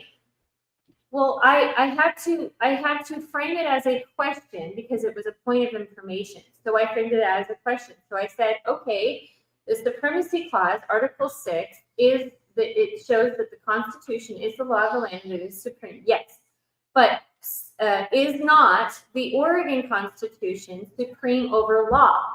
The whole room said no, and I was like, I didn't say no. I mean, seriously, the Constitution over law. They all said no. And I just, at that point in time, I was like, there is no helping these people. And I think that's the point that I gave up. She has not given up. Janet, she has not given up on people. But at that point in time, when they all said that law was over the Constitution, I'm out. I can't with these people anymore. I'm with Janet. The Republican Party is broken, not lost. Pie in the sky, we can save this, but it's going to be hard work. Boots on the ground, prayer, unity. Find those people to be in your camp, to fight next to you. Find that next generation. It is not lost. It is broken for sure. Beyond my wildest imagination, I knew it was broken. I didn't know how broken it was until I attended the last 2 days. Yeah, I can believe that. I can believe that. That's when I take people to our local meetings. That's what they say. Wow, I didn't realize how bad off the Republican Party had gotten. Chris Tuff. By the way, anyone who doesn't know who Chris Tuff is, Chris Tuff organized the event, the Charlie Kirk Memorial in Eugene the Saturday after Kirk's death, and Joey Gibson from Patriot Prayer was a speaker at that event. And so Chris here is asking, how have the Democrats inspired the youth to get out there and activate it? And I'll explain it very easily. They've tempted them with sex, drugs, and rock and roll, and they perverted and distorted their mind with mixed messages to confuse them because they're young and they're curious and their mind is just completely you're able to mold it, and that's what they have done. And to counter that, my argument would be, Chris, is we have to show that there are virtues out there worth fighting, and that there are kids out there we know who want to aspire to those virtues, who want to aspire to achieving with the sciences, with architecture, with engineering, with all the things out there in life that makes life worth living. There are kids out there who want to do that. And what they have done in the Democratic Party, they have pushed all the perversions in life, and that's how they got the kids, because that's what catches their eye. Yeah. And we don't have this. They're easy targets. Yeah, the kids are easy targets. I mean, Chris in his next response is a little snarky, and it's like he said, "Well, how do the Democrats inspire youth and get them out there and activated?" Well, he said, "Let them dress like clowns, run around town, and pretend to be cats, and let them do anything they want." Because I remember at that age, I was like, yeah, you're going to let me drink beer? You're going to let me smoke? You're going to let me, fool around with girls? Yeah, I'm on your side. Yeah. And then at some point, I kind of figured out that, there were people that were really good. They were people you could look up to and respect. And I'm like, right. Oh, well, then again, maybe I ought to be more like that guy. Right. Well, culture is changing. Culture is changing. Did you see? The U of O football team knelt for prayer in front of their fans in Autzen Stadium in Eugene, Oregon. This is a football team that just recently, the last several years, they had convictions for armed robbery, for vehicle theft, for drug use, drug possession, drug distribution. Yeah. This team is now praying on the football field with conviction in front of their fans at Autzen Stadium. We can fix this. Mhm. Yeah, And and also I that- totally agree with you. We can fix this. And it's so inspirational because I watched the tide turning after the immediate responses from the crazy left to Charlie Kirk's assassination. And now when I go through Twitter, it's completely different. I'm not seeing so much of the left and their crazies. What I'm seeing is all those nice young people who were inspired by Charlie Kirk. And I see that on Facebook and I see that on Twitter, and they got those little reels, and they got these little quick quips that they put out there, and they're really getting inspired, or they were inspired by this man, and they're getting involved. I think this is like the Kennedy assassination for the people of the 60s generation. And you look at how many of them got active. Hillary And Clinton, the Bill world, Clinton, I they mean, got look active because of Kennedy, right? well, world, that worked out well. millions of people to all of a sudden been activated. It's incredible.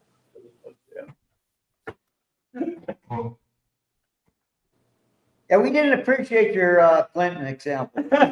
Just in case you were Well, but that's the thing, though. The Kennedys inspired those moderate Democrats who wouldn't even be considered Democrats today. Many of them, Kennedy wouldn't be considered a Democrat, but they were inspired by his assassination because it was so impactful to their life. It's going to do the same thing to the young conservatives of today, and that was my point: is that we now have something, or our generation now, that generation now has something that has prompted them to be activated just like Kennedy did. So it was the example of the activation, not the people who got activated, because but I was just saying the Clintons, they really were inspired by Kennedy, I mean, look at Bill, look at all the chicks he banged. He was totally inspired by Kennedy.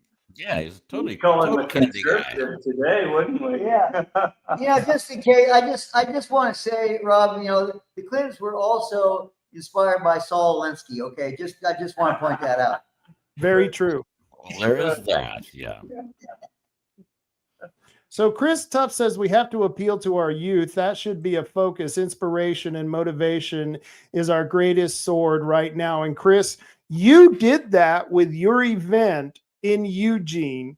And I just talked to Paul. I can't pronounce his last name, but the gentleman who had that big giant flag, that American flag called Freedom. I don't know if you guys watched I think it was the OSU game, where that giant flag moved across the crowd in the stadium. I don't know if you guys saw that. That was the war game in Autzen Stadium, wasn't it? I saw that on X. Yes. Yeah, that was the Oregon game where it was moving all across the stadium. Yeah.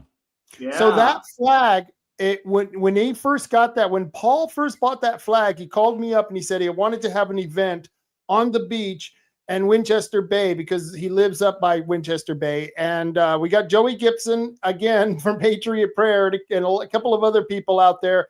And we unfurled this huge flag. We had about 200 people out there all around this huge flag. We're going to do that again because it was so damn inspirational. But it's so cool that that's going on today. You know what I mean? Antifa is now a domestic terrorist group. They're being hunted down. And MAGA has their flags being unfurled in the stadiums of those liberal colleges. That's the difference now after the Kirk death. That's Yeah, right. I mean, and to put it to put a finer point on it in this case is that the San Francisco 49ers, of all the NFL football teams, now have a section that is dedicated in perpetuity to Charlie Kirk. So, and I was like, you'd think the 49ers in San Francisco would be like, the owners of the 49ers said, yeah, we're going to have a thing for him for as long as the stadium is here. And I was like going, really? San Francisco? That's amazing. Mm-hmm. Yeah. You watched Dan Bongino and he said, is it bad enough yet, America? And I think America has answered, yes, we're done. It is bad enough and we're ready for change. One thing that I want to do, and I want it done in every town in the United States. I want to rename a street in every town, maybe starting with Myrtle Creek or Roseburg, but call it Charlie Kirk Boulevard. I like that idea. Yeah. Seeing as how we're into some good news now, did you guys, now that we're not talking about the platform anymore, did you guys have to hear that Steve Jonkis pulled off a major victory in court the other day? And we indeed are going to get discovery in Douglas County from our county clerk. So tell us what that means there, Todd Vaughn. Well, it means that that the lawyers that are representing the two contestees in this lawsuit, it's a UPTD election lawsuit that I'm in with them. One of the contestees, of course, is our county clerk, Dan Loomis, and the other is Natasha Atkinson, who ran for the same position as I was running for. And those guys have been working really hard to find every reason possible to dismiss this lawsuit. They did not want it to go past this phase and into the discovery phase, where we are moving ahead. And we are going to look at election materials, I think 19 different forms of election data that we can cross-reference and look at the relationships between. And they have done backflips to keep us from getting that discovery. And it appears that the judge is not buying into any of the reasons for dismissal. There was about 3 reasons that they were using. Of course, if you ever sit in a court of law, and I never really have, so it's been highly interesting to me, but you find out that there's a lot of really fine-honed details in these legal arguments, these legal debates, that these lawyers, Steve Jonkis is my lawyer, thank God, they engage in it with the judge, and they make their points. The judge makes his counterpoint. He goes back and forth, and the whole time you're kind of on the edge of your seat because everybody seems to have really good points. But at the end of the day, the judge decided, no, we're not going to dismiss this case. Now, if they would have dismissed it, I would have immediately been responsible for everybody's legal fees and the court costs up to that point, which is now probably about $200,000. But they didn't dismiss it. They decided, you know what? We think that Mr. Vaughn actually has the right angle to look at these election materials. And we want there to be discovery. We want to actually do an analysis. So when we get the election materials, if we do, because I don't trust, I'm not very Pollyanna-ish, I don't, just because it appears it's going that way doesn't mean something can't suddenly come out of nowhere and kick you in the head. But it looks like it's going that way. And of course, Steve Jonkis and Ben Edel and people we're working with have a number of people in the wings waiting to do forensic analysis. So if we can get these different 19 or 18 or 19 forms of election materials in different forms of data, including ballot images, cast vote records, as well as some really detailed type of stuff, we can cross-reference them. And if there was any hanky-panky, I believe that if the analysis is thorough and hopefully what we receive from them has not been tainted, then there is probably a pretty good likelihood that we can prove that there was election fraud. And if that happens, it's going to be like the first time.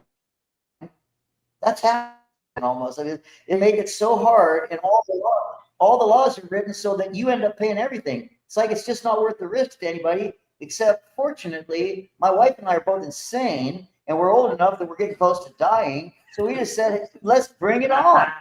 That's exactly what happened. Yeah. Bless you, Todd Vaughn. Bless you, Todd Vaughn. Yeah. Could you imagine if that precedent went across the state in elections across the state, Todd? Yeah. Thank you. Thank you. It's just a form of insanity. There's no reason to be thankful, Well, but no. We share in your neurosis. It's okay. I'm exactly the same kind of insane, except one thing you want to do is you want to make sure is if the court demands discovery and they demand that that Loomis and the records guy for Douglas County turn over the data, that they don't turn over redacted data, because when in Coos County, when I did this, what they did to me was they said the judge demanded that they give me all the ballot images from the 2020 election. So they, they finally capitulated and did. But they said, because of ORS, blah, blah, blah, ORS 254.400, for security and privacy reasons, we have to redact certain bits of information. And so the thing is make sure Jonkus and the data guys force them to give you the unredacted data, because when they gave me the redacted data, they essentially corrupted the data such that there was no way I could do the forensic audit and come up with the correct conclusion, because they damaged the data just enough that even if I did find out there was fraud, they would say, well, you're not working with the clean data. So, yeah, I expect that that's a very likely scenario, Marty. And of course, so does Jonkus. And yeah. I believe, and this is the beauty of it all, I think the judge does too. I mean, the judge actually appears to be kind of onto the game. And and I think that there's a chance. I like I say, I don't get too hopeful, because look, I thought we were going to beat David Brock Smith in the Republican primary. It was to a point where I'm going, oh my gosh, I could actually be a senator, and I'm like freaking out. I got to go be able to deal with these guys. We cost him $250,000. Okay, we cost him $250,000, so he can suck on that. And you got to realize the same things that kept you off of the transportation things were the same thing that kept you out, kept you from beating David Brock Smith. I know. So I know. So I just wanted to let you guys know that there is good news. It definitely is not a sure thing, but we're edging in on something that looks like it has some really good potential. So let me ask you this. Is the law such that if you win, they have to pay your legal fees? Is that part of the deal? Yep. That's nice. What does Jonkus say? I mean, I don't know. Lawyers don't really give percentages, but what does he think? Well, he's not really. It's not like a big money thing. He's going to get paid what he would charge in legal fees to me. I mean, I'm paying him right now. I'm actually paying him right now to represent me. He'll give me that money back. I've got a fund. I've got a legal fund set up. Friends of Todd Hahn, if anybody listening to this wants to contribute to my legal costs, you can contribute to Friends of Todd Hahn. It's the same account that we opened up for the Brock Smith campaign. We kept it. Oh, cool. And so I do receive some donations through that. We've received probably almost $2,000 so far. Yeah. I'm paying Jonkus, and if we win, they will have to pay him, and then he will pay me back. Nice. Yeah, so he's not going to do anything. It's not like he's piling on in case they lose. But I guarantee you this: they're piling on in case I lose. Yep, and they can do that because Loomis has the county attorney, or the county paying for his attorney. No. The amazing thing was, as soon as we asked for discovery and they saw what we were asking for, they immediately hired. Natasha hired a high-profile lawyer from Portland, and the county bypassed their own county counsel that's retained and hired a super high-powered lawyer named. That's what I said. That's what I said. The county hired an attorney. They hired an attorney from Portland, even though they had their own attorney that could have done. So let me tell you. So Todd, let me tell you about that attorney. That's Di Lorenzo, and Di Lorenzo is one badass attorney. And I'll tell you this, he's done a lot of work for Coos County.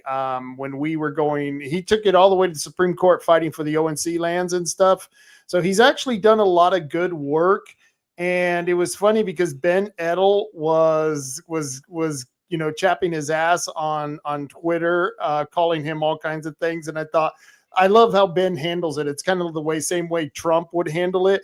But I'm thinking as an attorney like DiLorenzo, I would take that as a compliment, because the guy, if I hired an attorney, I want a guy who's going to get in there and get into the fight. You know what I mean? And if he gets a bloody nose, he doesn't really give a damn.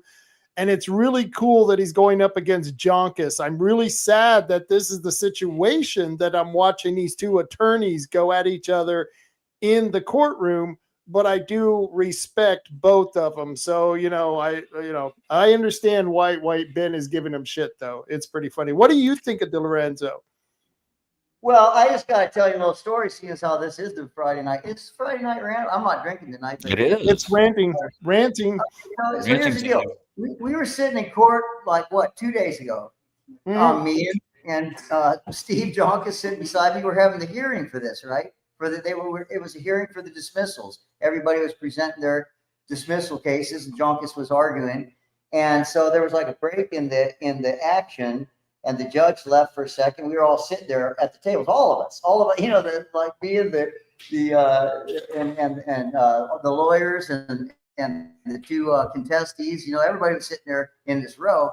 And DiLorenzo leans forward and looks at Jonkis past Loomis. Loomis was between Jonkis and DiLorenzo, and I was on the other side of Jonkis looking back at it all. And DiLorenzo leans forward and looks at Jonkis and goes, "Hey, did you see what your buddy Ben Edel put on X?" He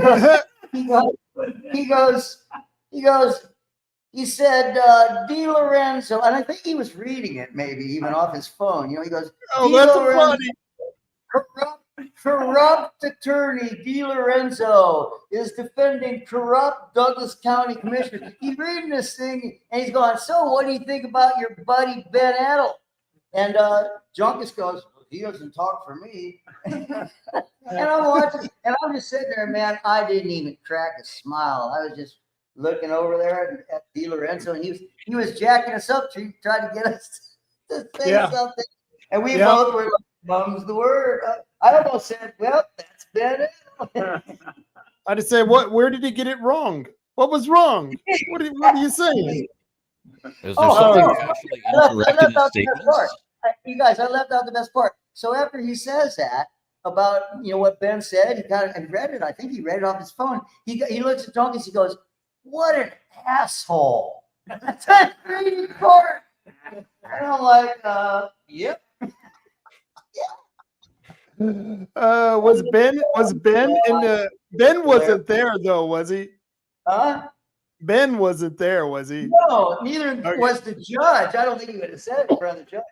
He goes, "What an asshole." Real stuff. Yep. That's DiLorenzo. And so, but it's really cool to see these. It's like watching two top predators fight each other. You know what I mean? It's like the tiger and the lion going at each other at the gladiator games. Are But you having that yeah. lunchtime fun? Isn't that entertaining? I gotta tell you, it kind of is that. It kind of actually is. I mean, it's not something I've ever seen before. So let me tell you, sitting there with all of this stuff on the line, it's like high stakes poker, right? And there's people kind of peeking at their cards, and everybody's going, "What's he got?" It is pretty interesting, and I actually do get off on it a little bit, because there's there's the reality that I'm going to die if it doesn't go right. Whenever death is on the line, it kind of gets you going a little bit. You know what I'm saying? We're losing you a little bit. We lost a lot of what you just said.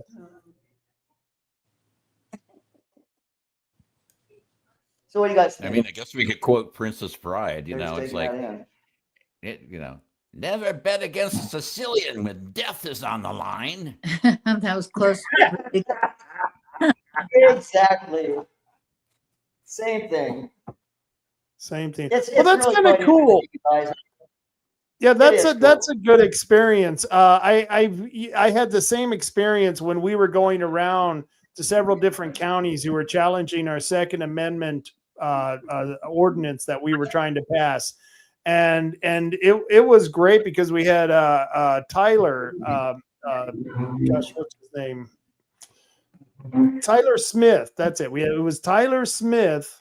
And he was in there facing off against a lot of these county attorneys, and he was great. He was just tearing them up. And it's always good to watch legal work like that. So I hope the best for you. I'm watching the case play out here in Coos County, where Danessa and Chris Castleman is suing Michael Brainerd. And did I show you guys? Danessa was at the convention, and she actually let's see. We talked to Castleman and Danessa. Yeah, we've been hanging out with them. Well, there was a picture of Michael Brainerd there. That's him showing up, and I don't know about you, but this is just not the look of a Republican chair. I'm sorry. This just looks like a Is he the one in the red hat? Yes. He looks like the kind of kid that gets beat up in school and has his lunch money stolen. I mean, come on. This is supposed to be our representative from Coos County. I mean, the chair. The only thing missing is a big "kick me" sign on the back of his backpack here. And so that's what they're dealing with there. And so that's what we're dealing with here in Coos County. Is that gentleman right there that we just showed you the picture of, is he's blocking all of the appointments to our PCPs, and she's suing them. And now the secretary of the local party has been drawn into the case, which also is being represented by Stephen Jonkis. And we are going to probably into court this next week. I don't know why I'm saying we, like I have anything to do with it. Danessa, Chris, and their attorney are going to be going into court next week to try to force the meeting to appoint those PCPs. So it's going to be really interesting. Well, they did get 51% of all the already registered PCPs to agree to this meeting. And then, the secretary said, no, they couldn't do it because they hadn't provided 10 days notice, even though only 6 days notice was actually required. Right. It just seems like they're going to break the rules no matter what happens. And we're going to see how this plays out. And I don't think it's going to go very well for Michael Brainerd. I really don't. No, because he's up to, I think Danessa's up to quite a bit of money in her legal fees as well. And if he loses, he's on the hook for her legal fees also. So this is going to be really bad for him and Lourdes if they continue this. And here's the thing, they could end all of this tomorrow by scheduling the meeting 7 days from tonight or tomorrow. And that's what everybody wants to have happen. You can't make people not be excited to do something. You can't say no, because now you build up an army. The more they say no, the more people join the army and go against them. So, they're really, really stupid to play it the way that they're playing, because they're building up so much opposition. Yeah. Well, maybe they're playing 4D chess and we just don't get it. I mean, they're pissing everybody off by saying we're not going to appoint PCPs, which makes us go, well, then we're going to go out and get a whole bunch of PCPs and run you over. Okay, I don't think they're thinking that way. But would not have run them over as quickly if they had just done the right thing and do the work, be effective.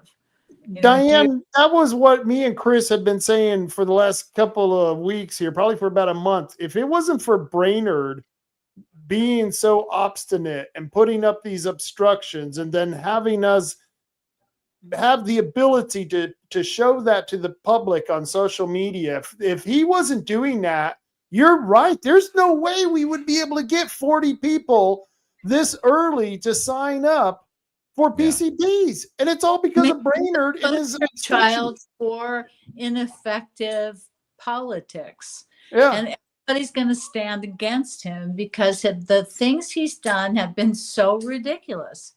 every time he puts up a barricade or he comes up with some kind of a lie, 2 or 3 or 4 more people sign up to be PCPs to fight against him. I mean, he's really getting everybody excited about the Republican Party because they're all against him. I mean, Yeah. it's a Keep storm. it up. I'm all about winning. Keep it up. Yeah, maybe this lawsuit that we're in will get people interested too. You know, people will go, man, they're fighting back. We're actually going to have some election integrity in this county again.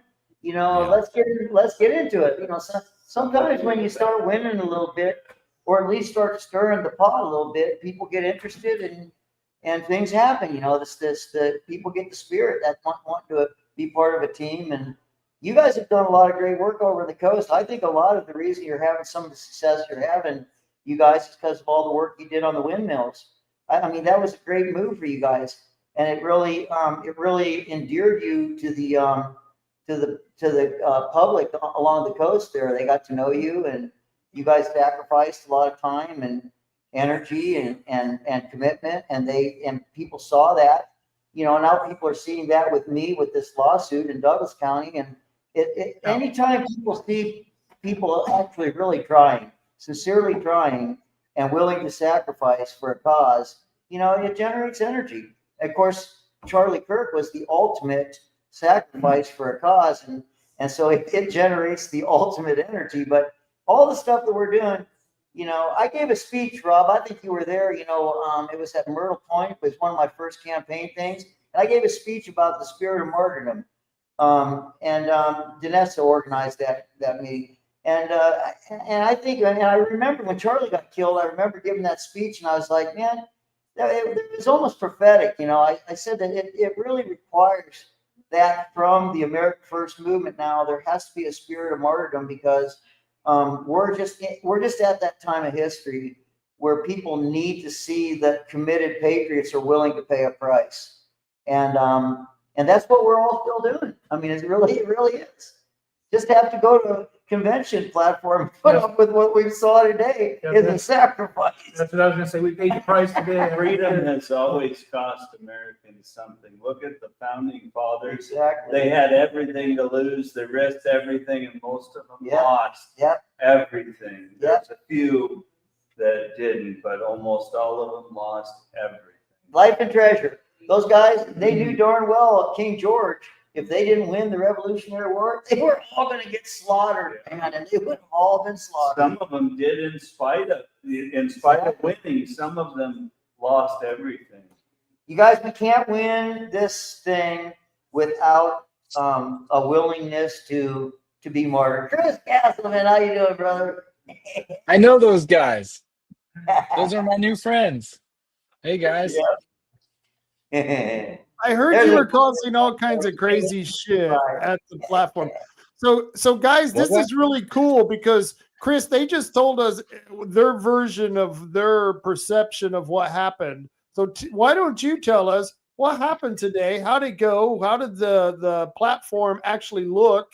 Did you like it? Were you opposed to it? All the ins and outs. It just doesn't make any sense. High level, like, what is wrong with the old platform? And like, our side is, the answer is nothing. There's nothing wrong with the old platform. And their side, their answer is, it doesn't, it's not moderate enough. It's not centrist enough. And it's like, it's not supposed to be. It's the Republican Party platform. You can do marketing events and marketing attempts and to attract independents or navs or reach out to them, right?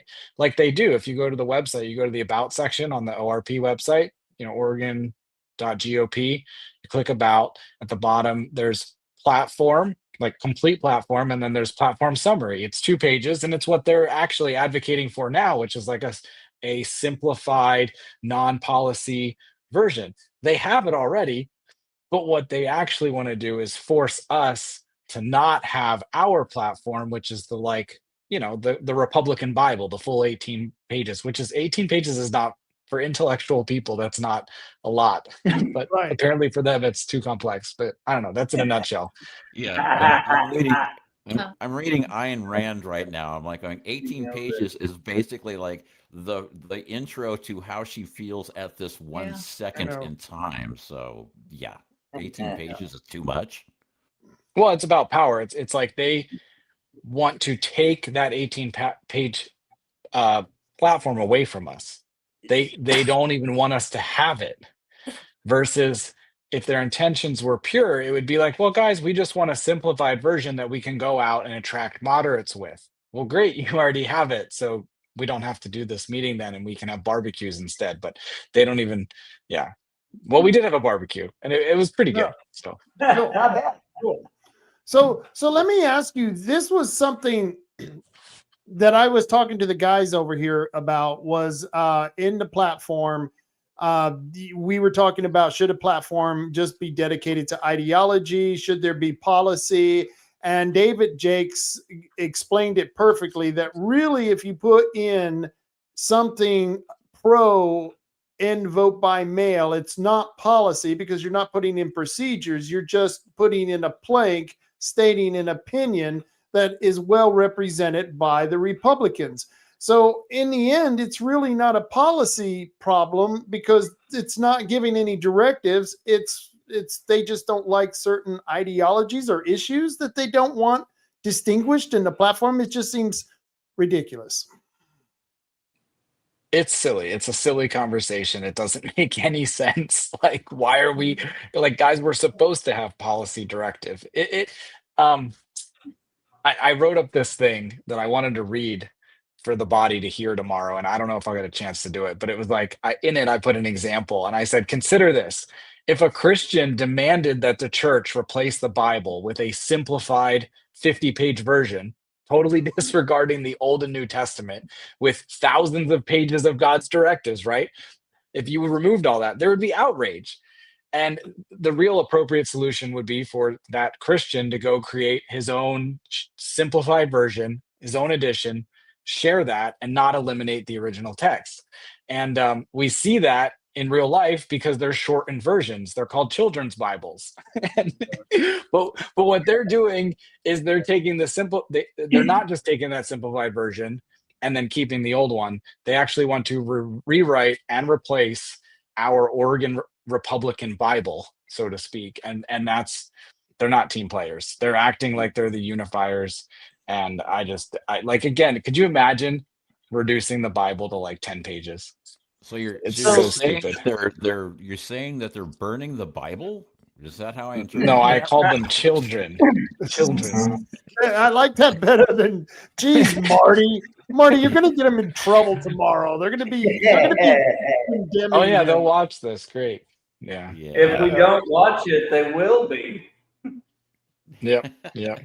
I love your name, the Unconventionals. That's good. That's good. Yeah, the unconventionables.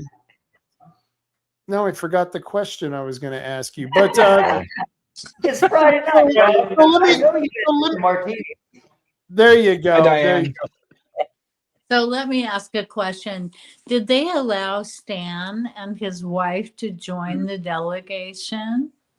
No. Nope. Not only did they not allow, they actively prevented. Actively Yep. prevented. Now, does this sound like something that would be in the best interest of Coos County? Depends who you ask. Well, There are different interests in Coos County. Yeah. I don't think it's in the best interest. I mean, how could that possibly be in the interests of Coos County? But some people want to control our county versus others want to give the county back to the people. So I believe everybody in this live stream wants to give Coos County to the people, Douglas County or whatever county you're from. But that's real shitty to do that to Stan and Teresa Avery. They've given a lot of money and a lot of time to the Republican Party, both state and local level. So this is really a slap in their face. Just not personally, but the fact that the party itself wants to be represented there. That's bullshit. What a bunch of assholes. So I hope they are watching it. You guys are being assholes to Stan and Teresa. You should not do that. And Stan and Teresa are so nice about it. They don't even think that they're being harmed. Wow. They're good natured about it. I'm trying to tell Stan, I'm like, Stan, Like that's fucked up. Yeah. Anyways. That's funny. Yeah, that's funny. Really, he just hit you. I'm telling you. Right? Good to When see they you, stop Diane. punching you, I'm going to tell you how bad it is for you. But they seem to keep punching you, so I'm going to wait until that ends. So Right. Yeah. Todd, or anyone on that side over there, you have any questions for Chris? You were with Chris all day. How did you guys act? I mean, Michaela said that you guys and her were just nonstop in the air demanding this, that, and the other thing because you're interrupters. I don't think, to be honest with you, compared to maybe some of the interrupting we've done in the past, I thought we were really pretty mellow today.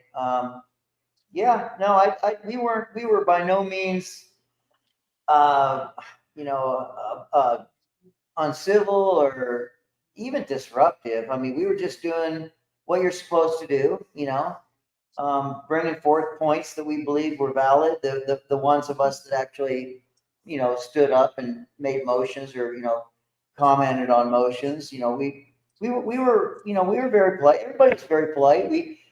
Our Douglas County bunch, man, it was pretty sad, you know, because some of us were alternate bonus delegates and stuff, and there were a number of seats open when the meeting started. And so Michaela came and got us and said, look, if there's seats open, you need to come up and take the seats. Well, you have to have a voting card to actually vote. So you only get a voting card if you're one of the select people that are supposed to be seated, not one of the alternatives.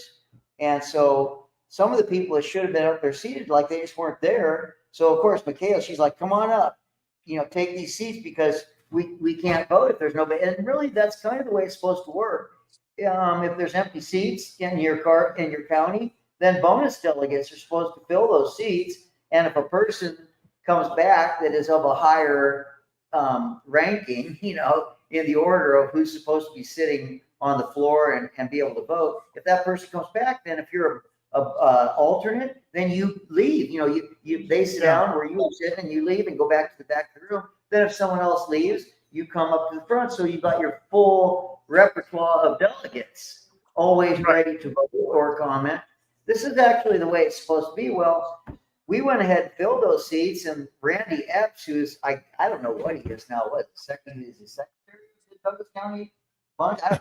Anyways, he was like really trying to rough us up and start problems with it. And I kept telling him, it's like, we're bonus alternate bonus delegates, and we're supposed to fill these seats if they're empty. And he's like, no, you don't have a voting card. And I was like, well, you should get us a voting card because we might need to vote. You know, and if somebody comes that's supposed to be sitting here ahead of us, like higher on the echelon of the delegates versus the bonus delegates, or the bonus delegates versus the alternate bonus delegates, that's how it works, right? So he was actually kind of stirring some crap, like getting weird. And I'm like, hey, we're actually doing what we're supposed to do here. You know, we're not trying to cause trouble.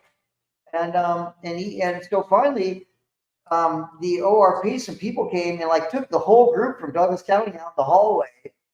And like we had a little session where they schooled us on how the whole thing was supposed to work, which we were actually doing what we were supposed to be doing. I was going to ask, so were you right when they took you out and they schooled you? Were you right when they were schooling you? Well, we were, because that's the way it works. If there's an empty seat, the next people down the line on the hierarchy of, you know,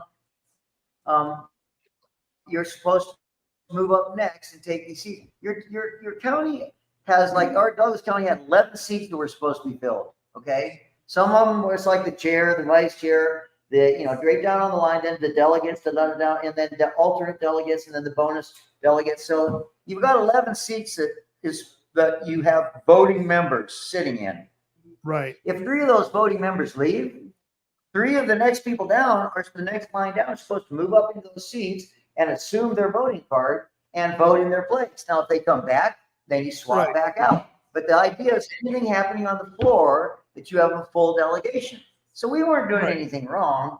It's just that he was part of the group that recalled us and then moved in and took over the executive board. He was part with a bunch of other people that were there all around us. So here we are with all of our wonderful friends that, turned and stuck the knife in our backs. Half of our executive board here, they're all around us, and we're like functioning with them at this thing. It was very interesting. I have to say that we were very professional and polite the whole way, and they actually were. They could have done a better job. I understand. The principal's office. They got called to the principal's office. I said, you got called. We all got called out. We all got caught in the hallway, and we all got corrected. The whole time I'm going, look, we're not causing trouble. We're actually doing what we're supposed to do. Okay. So it got straightened out. But then he was just acting pissy the rest of the day. This is the kind of stuff we deal with. Like, I don't deal with crap like this, but when I'm part of this stuff, I have to deal with this stuff. Todd's used to being called out and corrected because, he's a troublemaker. It happens all the time. Chris is too. Chris is, it's not that he's a troublemaker. He asks questions, and I shouldn't say that about any of us, because that's the thing. I noticed that about all of us in this whole thread. Every single one of us on this podcast are people who are assertive, ask questions, and then make points based on valid facts or the material that we have at hand. And we're pretty good at this. We're pretty good at arguing. We're pretty good at making the point. And they don't like that. They really don't like people who question what they're doing. And this is why all five of us, well, actually there's 5, 6, 7, 8, 9 of you over there. So with all of you in that one screen, there's 9 of us here who are the troublemakers, the unconventional, and the untamable. Proud of it, John. And proud of it. Yeah. So it's okay, because that to me shows that there's the French resistance still going on, and we're part of the resistance now. Here's the thing. Because they forced it, I think it's really funny most of the time. I have a sense of humor. So it's not like this thing is driving me crazy, although sometimes it does. But most of the time, it's kind of funny because it's so childish. It's kind of fun because it's like being back in 3rd grade again, It's like people are puking on the floor and everybody's cracking up and the whole room starts puking. People are farting and stuff. I mean, there's things going on in the classroom that you can't help but think funny, right? It's like being in school again. It is not childish. It is not childish. It is not childish. I'm telling you. Well, now that's sit your down. perspective, Todd. But from this side over here, nobody's throwing up. We're happy about it. Hey, Chris, could you respond to Chris Tuff's comment? Are some really childish chair and vice chair actions that are making them look like the worst possible leaders you can get. And I'm just going to give you an example. I sent Michael Baynard a couple of emails. And the first I said, please explain your perspective on the recall for Chris and Vanessa. And the next email that I sent, I said, what did they do?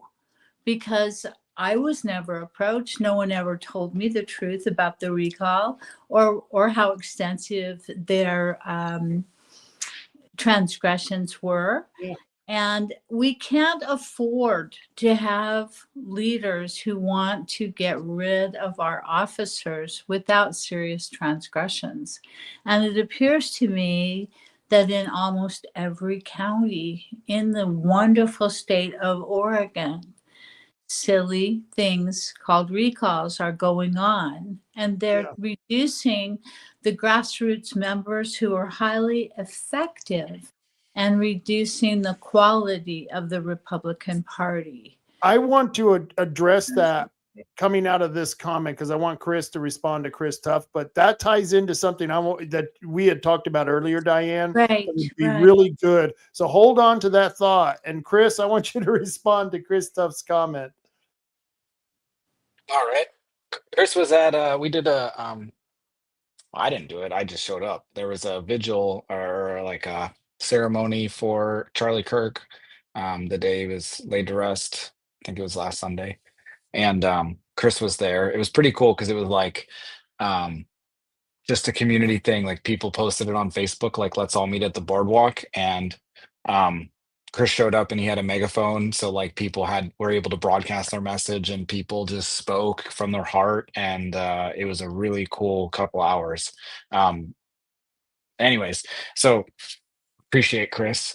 He was there and did his thing. What does it say? If these battles could be broken down and formatted to appeal to the younger generation and put on their platforms, it could help get more of this information out. I think he's talking about how, like, when we're talking about like bonus delegates and this, and we're like the platform argument Right. and all, like that does not at all appeal to the younger crowd. It actually doesn't appeal really to anybody. People who don't have any involvement in politics, they're like, what are you on? Like, that doesn't make any sense, and they want nothing to do with it. So that's, there's really no way to break this down. Honestly, I would not think the younger generation should not get involved in like literally what we're doing at this meeting right now. Maybe they can, like, after they've gotten involved in other things, but it's like we need to attract them by doing things that make sense. And what we just did today doesn't make any sense. So why would we bring them in? So no, we need to do like events and that like make sense for them, do outreach things at their college. I mean, like literally what Charlie was doing. He knew it. I mean, obviously he was younger, so he got it a little bit, but like he was able to connect with them in a way that made sense. It got them to look up from their phones, and and I don't have like an answer. I mean, I have like a couple ideas. If anybody wants to help me put on an event, absolutely, I got ideas. But that's what we need to do, is focus on what is going to make sense to the younger generation. And coming to Welch's, Oregon, in Mount Hood to argue about policy directives in a platform. Right. Nope. You don't want to put anyone in their 20s should not ever have to sit through a meeting like that. I wouldn't. I didn't sit through it. Yeah, I mean, it's grueling, okay? And I've done it a couple of times, and this is why I got off the executive committee, because I never wanted to make that trip again, because you sit there and you argue over phrases and words and sometimes grammar. I mean, you'll argue over a freaking comma. And then you're going to want to explain that to a 20-year-old kid. Yeah. Oh yeah, some of it makes sense. There is a time and a place for it, but the division today was, wow. It wasn't about trying to figure out what something meant. It was like, we want to shove this down your throat, and then the other side is going to be like, well, we're going to fight it every chance we get, and that's what the arguments were. And then one young girl brought up that the U.S. was spelled wrong. It was like, or not spelled wrong, but it was like, it says United States here, and then it says USA there, and then United States of America there. So we need to make them all. So that was her contribution. That was the younger generation's contribution. So it's not like remember School Rock. What was the School Rock one where where they explain how a bill? Bill. Maybe if we could do something. Yeah, Marty could do this. Marty could be the character in our little. Yeah, Marty. Marty a character? No. Marty could be the bill. Yes. I'm only a bill, and I'm climbing up the Capitol. My question, my suggestion would be, like a couple of years ago, or maybe it was a year ago, at a CRL meeting, we had this kid who was like well-versed in the Constitution, a really good speaker, and then he put on like a half an hour, maybe 45-minute thing at CRL, and it was like, that's a pretty inspiring kid. It's like, if this is like, but I can't remember the name of the kid. Yeah, there are some kids who love this stuff. They do like mock Senate and things, and there are kids who would actually want to be involved in this. So I guarantee you there are. We talked to them at the fair when we were gathering petitions. And Todd, to go back to talking about being able to get more people involved, me and Marty have been doing a bang up job talking to people, getting those petition signatures. And even if we're not getting them to become PCPs, we're waking them up to what's happening in the county. And everyone agrees that things need to change. And they agree that there's the leadership, as far as our representatives in this county, they suck. and we deserve better. And that is the Marty, wouldn't you say that's pretty much the theme from 99.9% of the people signing our petitions? Oh, exactly. I mean, every single person that's coming up and wanting to sign the petitions, and sometimes we have to talk them into, they're like, I just want to sign the Kotek one. I'm going, well, while you're doing that, let me explain to you what these other two are. But then we'll get into a dialogue about, well, here's the issues we're having at the Republican Party, even at the Coos County level. You think it's bad at the state level? Well, it's bad here too. And you can fix that if you just become part of the problem, or be part of this. Yeah, you become part of the problem. That's what you need to do. Part of the solution by becoming a precinct committee person. And then we talked to him about that, and we had 2-3 people sign up at the booth. You got the manager at the hotel to sign up. I just checked the website. We're now up to 42 people that have already signed up for the Oh, May you mean election. sign up as PCPs? As PCPs, All yeah, right. sorry, yeah. Yeah, Nice, so way to go.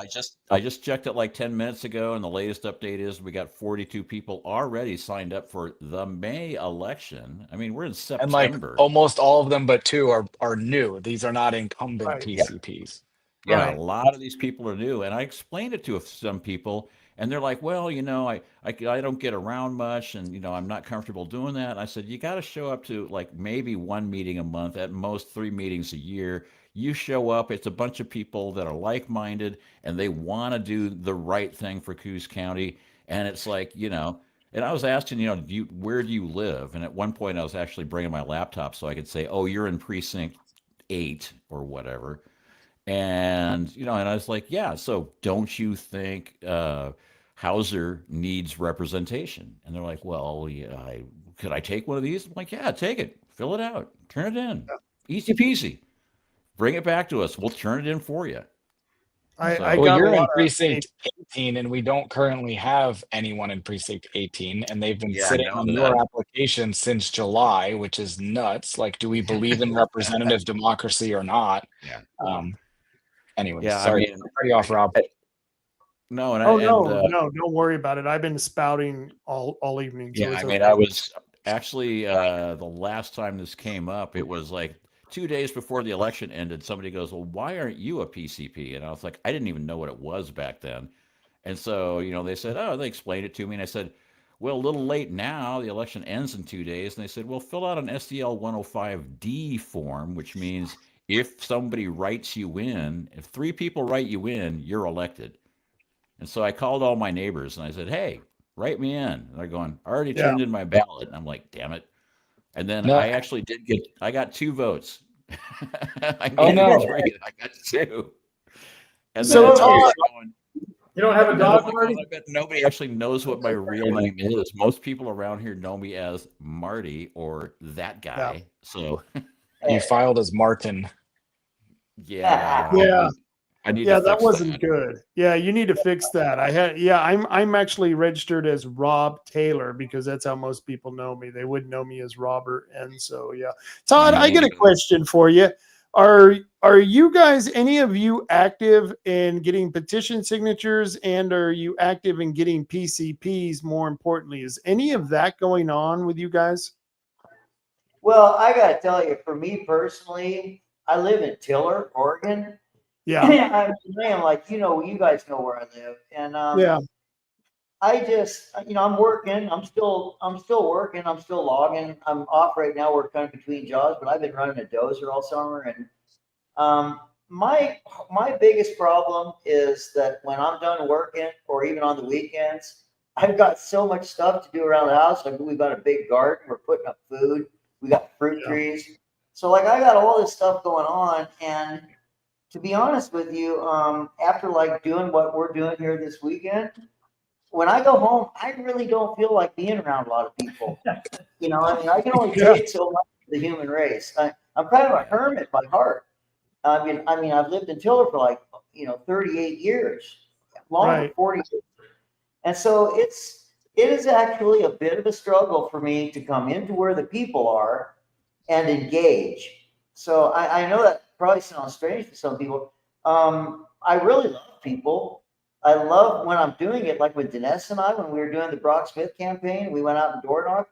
It was really a lot of fun for about 4 hours. And then it was like, man, I am getting tired of like selling vacuum cleaners, except I'm the vacuum cleaner, you know?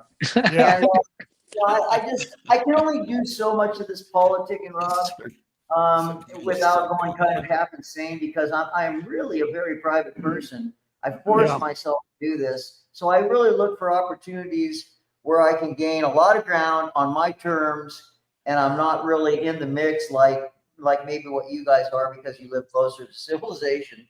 I'll just be honest with you. I'm involved with the end vote by mail in Lake and Crook County and Klamath County. And something to realize is there's others that want to help. We don't have to be the only ones. And we can share these ideas, and we can set up, and we can show them how. And there are people that want to do it. I mean, I set up in front of the livestock auction yard, and I had 2 ladies, hey, can we have some petitions? We want to take these to our county. It becomes, we don't have to do it alone. It doesn't have to be overwhelming.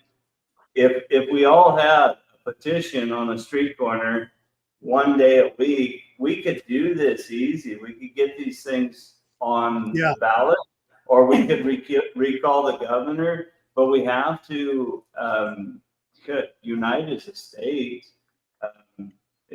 It's really easy if you got the right message. I mean, there's people that want to do it and have the time.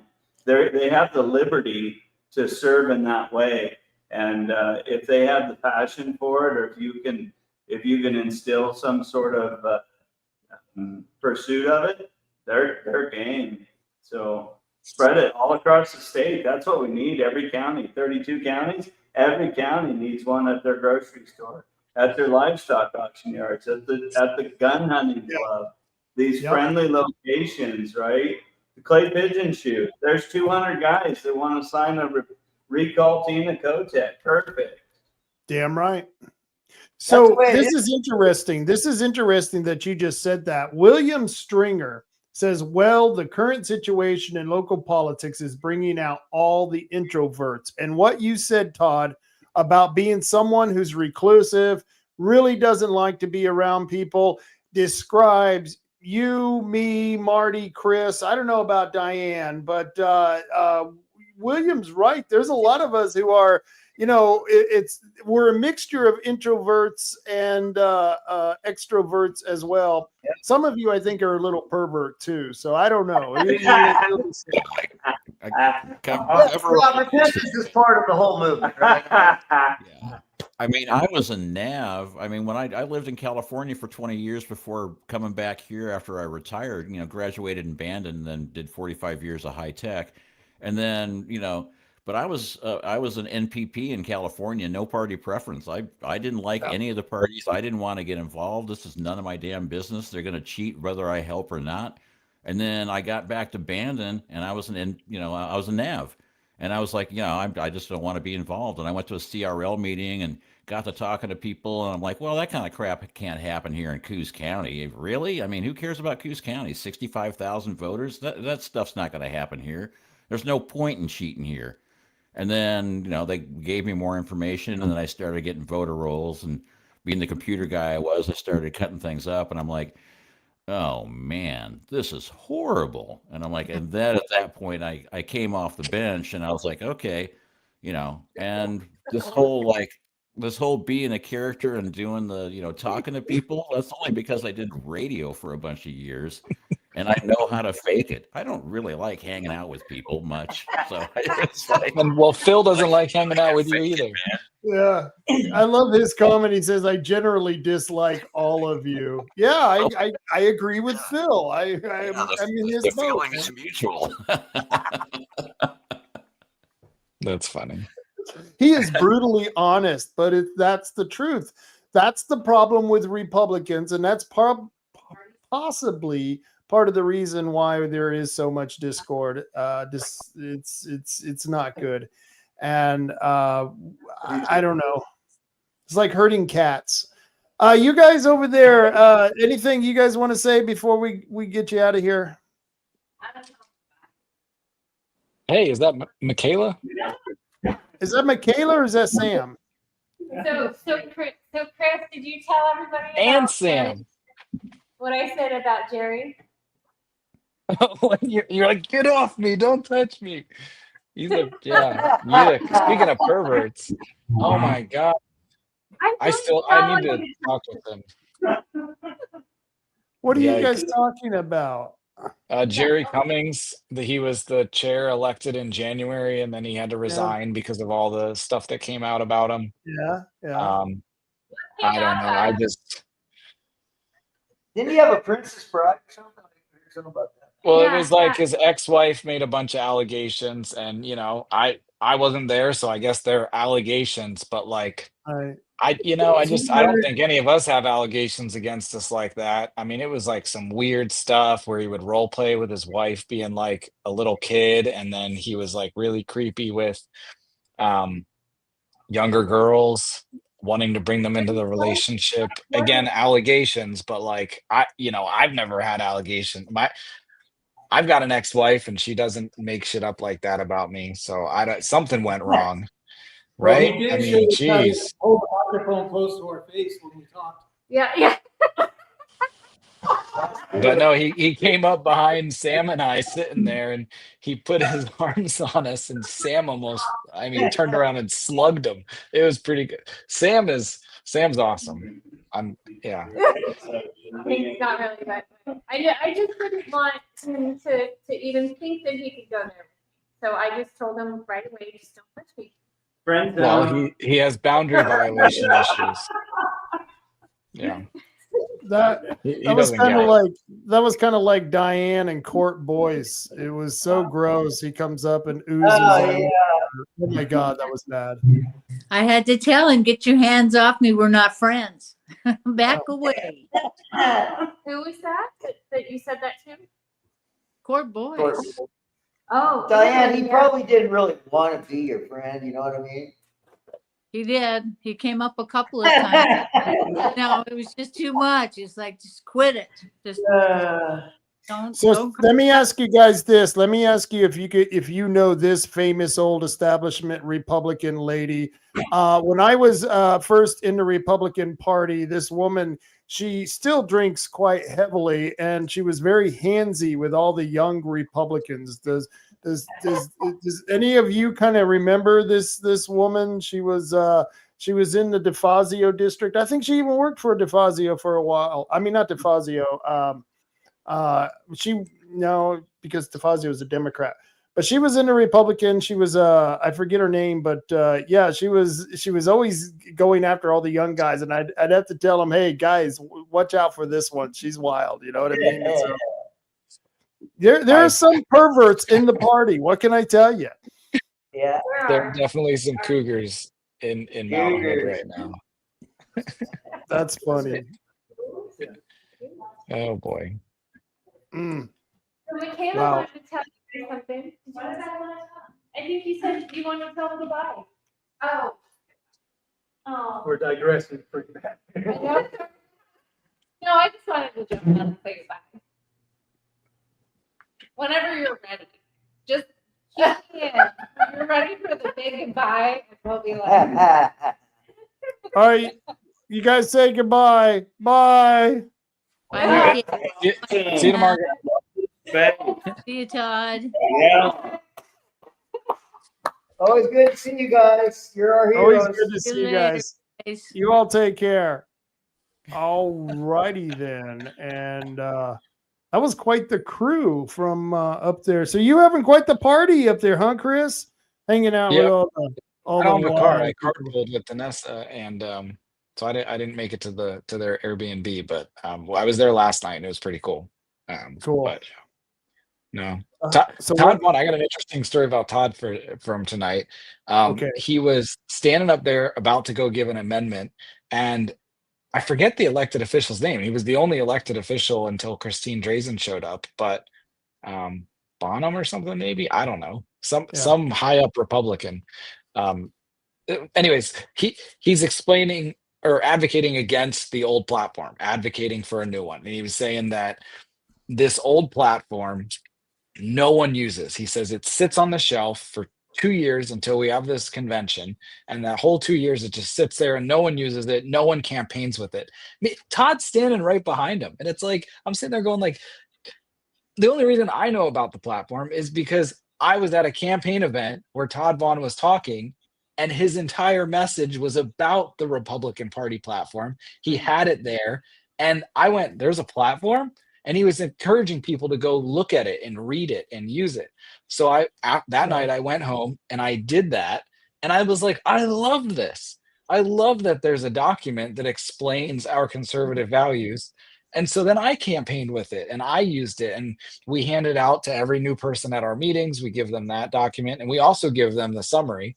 But it's just like the tone deafness of this politician. It's like, dude, you obviously put it on a shelf and you obviously don't campaign with it or use it, but that's all on you, man. And maybe Right. you should start. Like maybe you should use it. Maybe you should read it. Maybe you should share it. And it's like the disconnect. And that's what I think glues us all together is we are connected. We are not disconnected. We get Right. these things. We use the platform. We love it. And so that's the battle we're fighting. And that But it was is, just so ironic to have Todd there. Right? It's and right in that yeah, moment. I know, but if you need an ally, he's the best ally you can have, right? I mean, because no one speaks up. They're always afraid. And Dennis he, is saying it was Mannix. Kevin Mannix was the okay. politician talking. Sorry, That I doesn't didn't mean to surprise. interrupt. So DBS wasn't there, huh? No. Don't know why. Good. Oh, good. Oh, well, I did get a special meme made for him. I don't know. What do you guys think? Oh my God.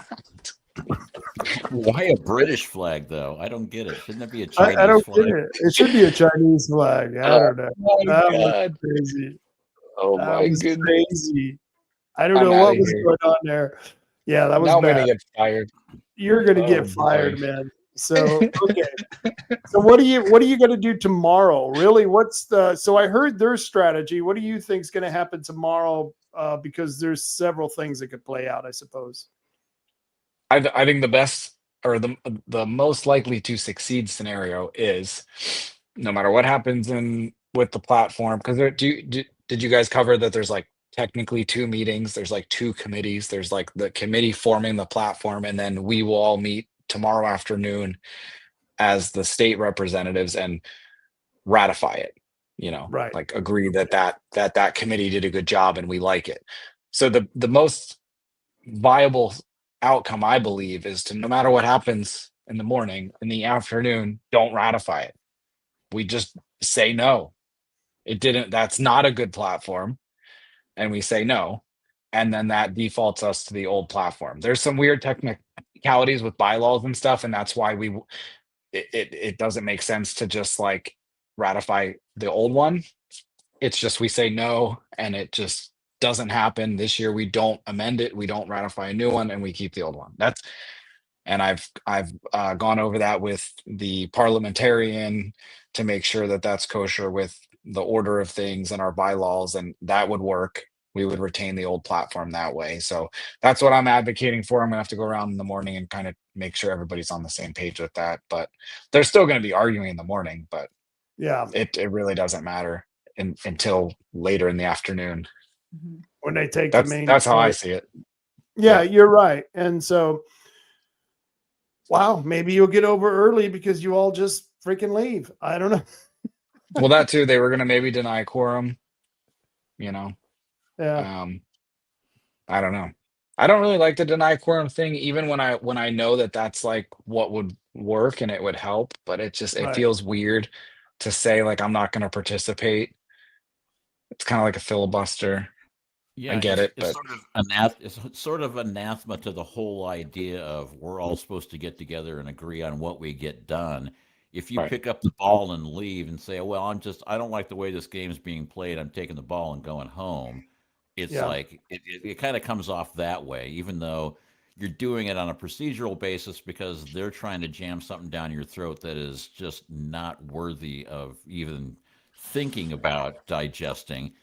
But at the same time, it's like you would think that there would be ways of talking all this out so that you could come to some sort of, you know, it's almost impossible to come to a consensus with somebody who is just so, you know, monomaniacal about what they want, or even they can't even define what they want.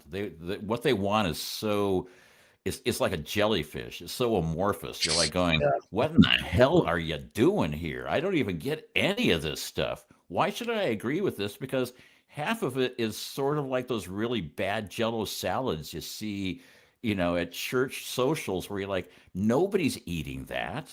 What the hell is that? You know, Marty, this sounds like a meeting with Boehm. It does. Yeah, it kind of Why are you does. here? I mean, yeah, It sounds like a BOEM meeting. Or a DLCD meeting. Yeah, I Yeah, love the that's DLCD exactly meetings. what it sounds like. You guys just sat around. Why are you here? And the cost, just throw those out because it could maybe be something we don't know for sure. Right.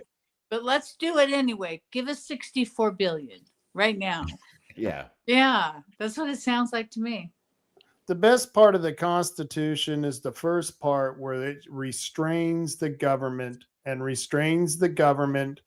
to those constitutional limitations, which have been well broken. Those restraints have been well broken as soon as the document was written.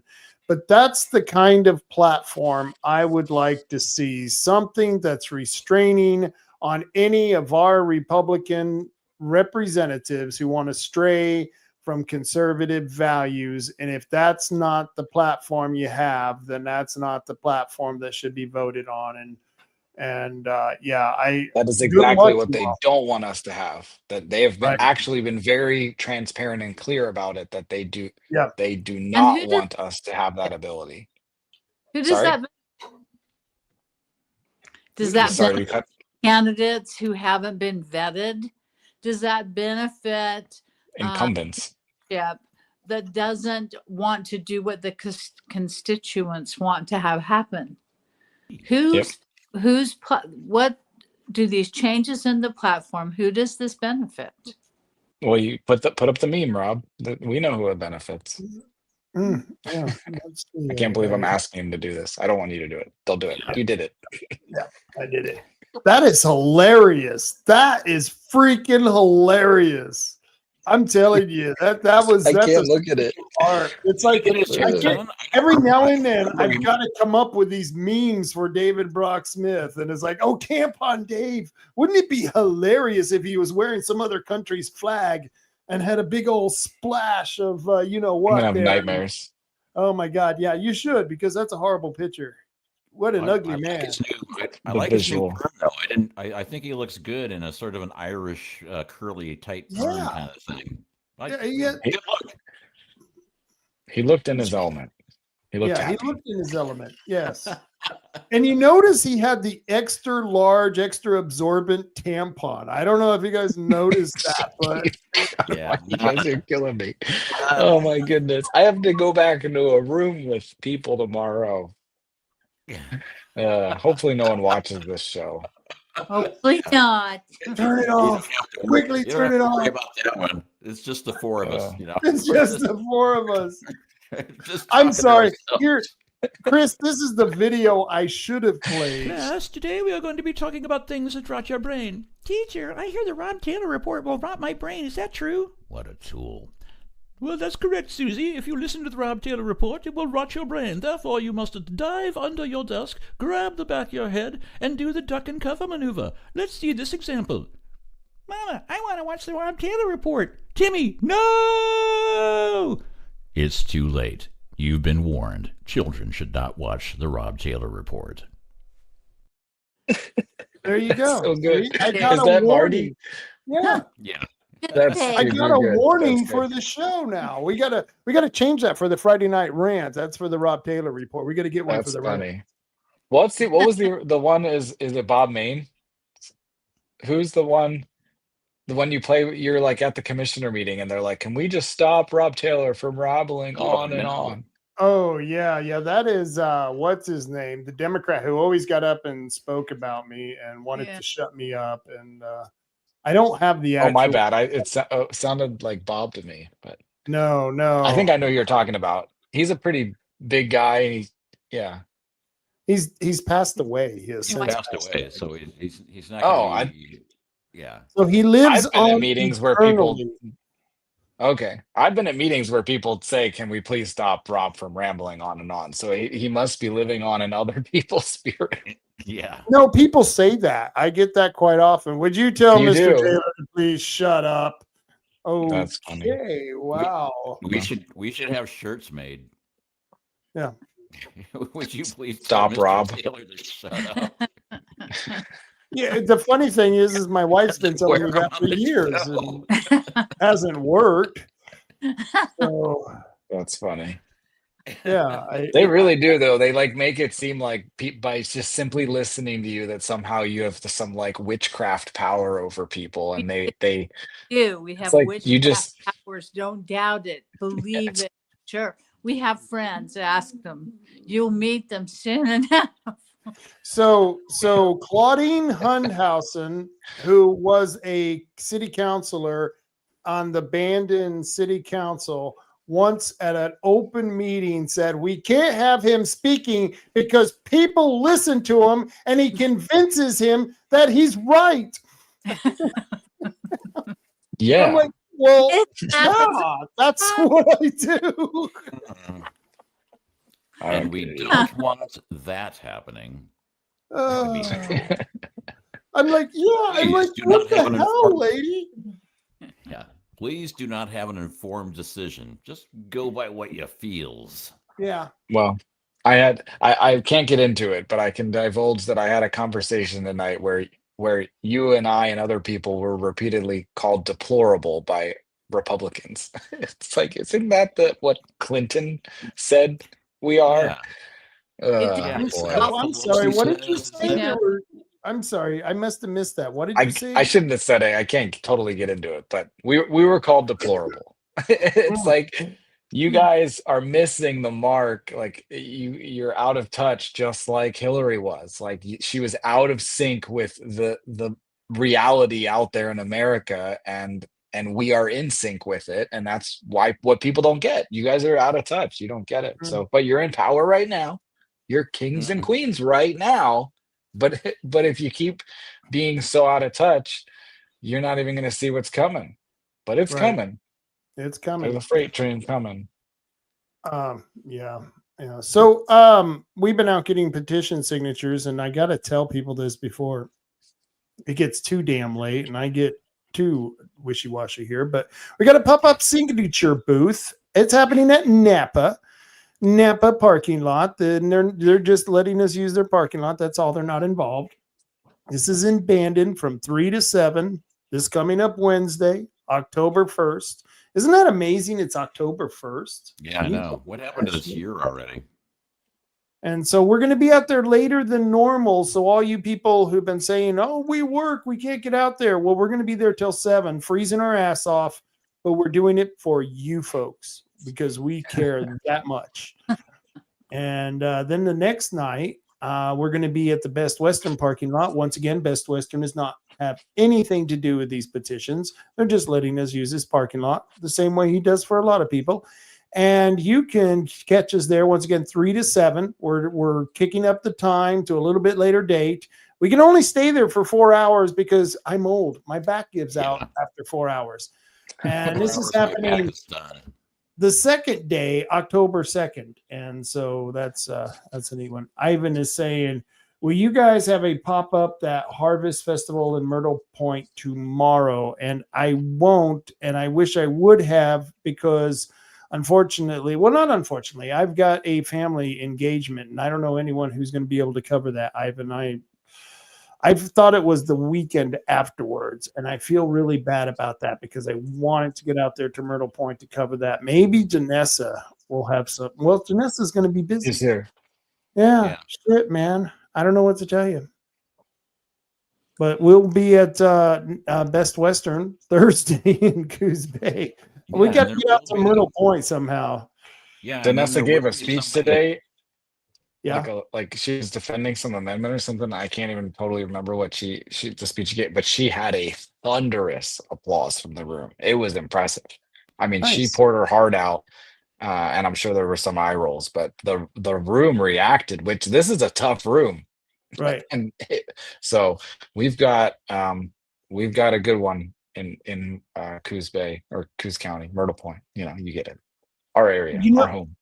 Chris, what you said is absolutely true. It is a tough room, man. And you get out any bit out of line, they just jump all over your ass and they don't put up with anything, no nonsense. Let's get this done. And they're not going to put up with any funny business, any bullshit. And usually they have a sergeant of arms. Do they have a sergeant of arms there? Yeah, but we didn't get that out of hand. But even normally they just call stuff out of order.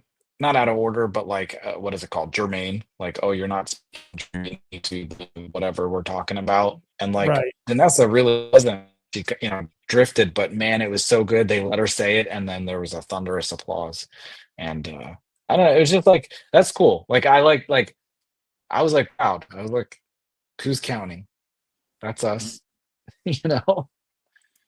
Anyways. I like it. And I want to throw out anyone out there. We have a request for Kia truck parts. Who owns a fucking Kia truck, man? You own a Kia truck, Phil? Oh man, what's up with that? This isn't Craigslist. And now, isn't there a on Friday night, which I guess is tonight, but next week on Friday night, are they?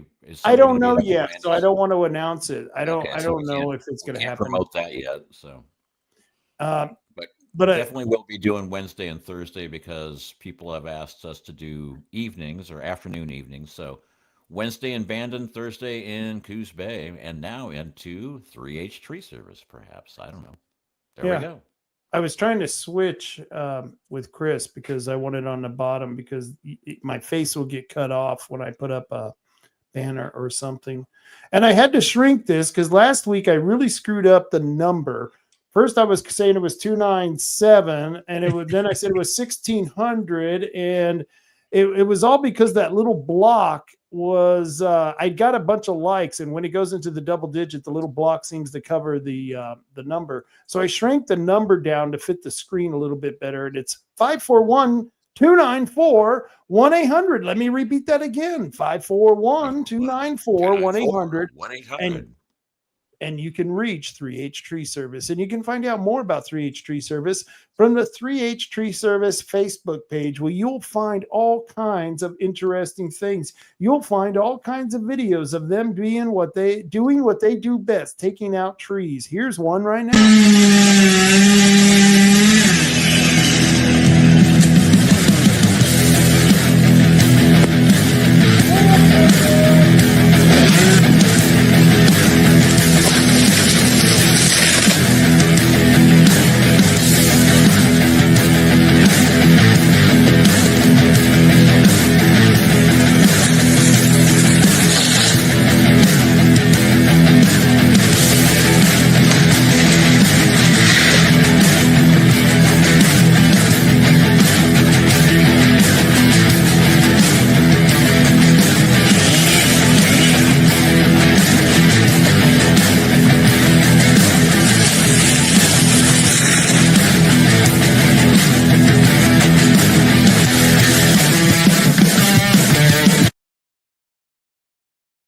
All right. Good stuff there. 3H Tree Service. That volume was I don't know how to turn that down, man. I guess I would have to take the film off and lower it somehow, but I think it's in the auto. I should be able to adjust the audio here somehow. I just haven't figured it out. I'm too stupid. I'm not technologically advanced enough to do that. Did you see the last shooter for that just happened at that ICE facility? I don't know if you guys saw that. Where was that at? That just happened. Dallas. Wasn't that in Eugene? What? Wasn't that in Eugene? No, the Eugene was where they had Eugene was cool. They They let those guys riot one day, and then the next day they came out and arrested them one by one. That was really cool that they did it that way. But no, I was looking at the one, and I don't know if it was Dallas. I forget where the guy was, and he was, once again, it's another a person with dysphoria who has problems recognizing whether they're a male or a female. And it's funny because I've got a couple of clips that I play once in a while when there's a comment made about something. And back in the 70s and the 80s and even in the 90s, Hollywood recognized how maniacal and psychopathic trans people were. Not maybe because they're trans, but just because it's added to them being trans. They're already mental. Maybe they have other mental conditions, but they recognize that trans people are more susceptible to even worse mental neurosis. And here's 3 clips that I thought was interesting, and they're from 3 different eras, okay? This one is from the 70s. Some of your political beliefs. Kill everyone now. Condone first-degree murder. Advocate cannibalism. Eat shit. Filth are my politics. Filth is my life. Take whatever you like. Yes. So that was from the 70s. And then you get into the 80s, and this is a movie with Gene Simmons, believe it or not. It takes a man like me to be a woman like me. Yeah! Once again, a flaming freak. You can see that guy or woman or whatever the hell he was mentally ill. And then this one here is just... It rubs the lotion on its skin or else it gets the hose again. So why don't we recognize, or why do they not want to recognize that transgenderism, anyone who thinks that they are not the sex that they were biologically born, that isn't a mental illness, is beyond me when we've recognized this for hundreds of years. Yeah, well, I was surprised you didn't use something from Rocky Horror Picture Show as well. So there you go. I'm a sweet transvestite from Transylvania. You know why? Because they were portrayed as harmless, funny trans. So I didn't even think of the Rocky Horror Picture Show when I was doing all the weird trans villains that have been in different movies. Yep, there you go. At some point, we crossed a line where it was like when they were trans, they knew that they were, unique or you called them a freak or whatever. They weren't normal. And then all of a sudden, we've like hit this point in history where now we have to accept that actually is normal. Yeah. And they think it's not like, no, it's not normal. Like you could argue whether it's a mental illness or not, but it's definitely not normal. And that's actually what's crazy now, is to try and make people think that it's normal. That is an illness. You can't convince me that that's normal. Yeah. Right. So, yeah. I mean, if you want to cross-dress, and I mean, if you want to cross-dress or be a trans or whatever, fine. But when you demand that you should be treated as a normal and you want to be able to read children's books to preschoolers, I'm like, no, I'm sorry, I got a problem with that. Or change with them in the locker room. Right. Yeah. But why don't they go read to the old people in the old folks' home? Yeah. Because they were like veterans and they would kick their ass. I could see some old World War II soldier. I'm gonna kill that son of a bitch. Whatever that is out. Yeah, I'm sure that would go over real well. So 3H Tree Service, you can reach him at 541-294-1800. This has been the weirdest 3H Tree Service commercials I have ever seen. And check us out on Monday, because on Monday we're going to play Where's 3H Tree Service. And I got to tell all the guys at 3H Tree Service, especially Matt Holman, thank you guys for all you do. And by the way, I hope you, Tony Holman, I hope you get better, man. I know you're going through a lot of medical problems. I hope you get better. I know it's not easy, and I'll give you a call here sometime, because I haven't talked to you in a while, and I know things aren't going so well health wise. So you hang in there, man, and I hope you recoup. But here's the 3H tree service. Great people, and they're locally owned, a local family. Isn't that nice? 3H tree service. And of course, Tom and Gigs. I was over at Tom and Gigs the other day, and they still got that surfer guy that I got pictures of. The RC surfer board. Oh, right. Yeah. That's So funny. they do have that. But Tom and Gigs, if you need to, this is the nice thing about Tom and Gigs. And you guys should do this, because especially the people I travel with. I don't travel with Chris so much, but Diane and Marty, if you need your cars checked out, they can do that at Tom and Gigs. See if your car is travel worthy. I don't know. I just wanted to throw that out there. They do that free of service, and anyone can call them up, set up a date, and it's pretty cool. I love That is Tom. pretty cool. Great. They're amazing. And not only do they fix regular cars, but they have all sorts of other kind of cars as well. Hold on, you forgot the address, 135 South Shoneman Street in Coos Bay, Oregon, and that's in the Empire neighborhood, right behind the car wash. That's right. Established 1669 or 1969. There you go. Go for it, Marty. What's that? Oh, but not only does Tom, they have lift kits and performance accessories. They can fix your car, and they got a whole lot of RC fun time stuff as well. And Tannerite too. Yeah, there's your RC surfboard guy. So I know. I was so tempted. I wanted to buy it, and I thought my wife would kill me if I buy this and go home with it. So, but it was really cool. I just think that's so cool. If I was a kid, wouldn't you love to get that on Christmas? A remote control surf dude? That would just be so cool. Absolutely. I don't know. Just saying. All these toys. The lots best. of off-road vehicles. Look at the Here's size this of cool. those things. I never realized this That before. big. Look how big this car. It doesn't look even that big, but then when the guy's holding it, it's like, holy shit, that's a huge car. Big. Yeah, unless he's a munchkin, and I'm assuming he's not, but unless he's a munchkin, that's a huge RC car. That's a big RC car, You and can they drive got cats planes. around on that thing, and They got the Hero-copters. and of course, Tannerite. Tannerite. And you have to must be 18 years of age old. or older to purchase Tannerite. You will be asked to show ID. Damn right. All righty. Herbal Choices.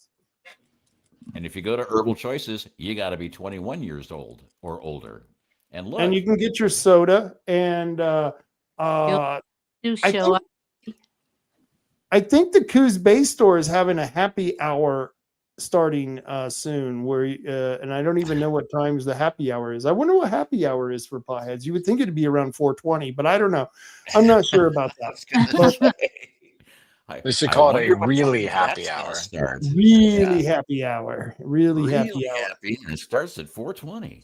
And it starts at 4:20. Yeah, and they got great stores. You can find them in Charleston, in Coos Bay, Bandon, Reedsport, and of course in North Bend. Yeah, and I'm a regular at all of them. They know my name. They go in, "Hey Rob, the usual." I go, "I don't know. What are you talking about? What are you crazy? You act like I've been here before." And here's the next thing that I've been wanting to promote since I've been promoting, all this other stuff, telling people, go buy your Tannerite and go buy some pot, but not together. Don't do it together. Not at the same time, but I do want to push something else. Tell me what you guys think. I did not see that coming. I don't disagree, but I how saw long? it posted on X, and I couldn't tell whether you're being funny or not. So No, I'm damn serious, and here's why. There are people out there because you got in a fight with your wife. Well, no, not that. That's always the case. But the abstinence thing is that there are people out there who are pressured into doing drugs, or pressured into drinking alcohol, they're pressured into having sex. I mean, it's written about in songs, and they're under pressure, they're under this peer pressure, and it's okay to abstain. It's okay to say no, we're not going to do that. And that's why I think the to push something that is once again more virtuous. I think it would be more virtuous if you abstained once in a while. And I don't mean you have to give it up completely, but there's nothing wrong with sobriety. There's nothing wrong with temperance. There's nothing wrong with celibacy. And like I said, you don't have to try it forever, but there are people out there who are interested in those things, and we should appreciate that they're doing it, because like I said, there are a lot of people, they're just bad people. They're just bad people, and they want to convince people to do the wrong thing. What do you guys think? I'm just curious. I think a traditional family unit is foundational to this country, and that is one of the tenets of that. I mean, it says a lot when you put a high value on waiting until you have the right person in your life, and I don't know. I don't want to. This is like mushy, but I agree. I agree. Okay. I think The Bible and all. big Christian Judeo values are what this country was built on. Yeah. And when you say abstinence from alcohol is a wonderful new trend. Yeah. Happening, and it's taking over the country. We don't have the pressure to smoke cigarettes that we did years ago. We don't have the pressure to drink that we did years ago. And I think that's a really good thing. And it moving in the right direction with regard to processed foods as well. I think I took this to mean sex. But No, I guess it could mean no. alcohol. Well, No, it's everything. It's everything. It's abstaining from cursing. Okay. If you're someone who suffers Why the from fuck would you cursing, do that? yeah.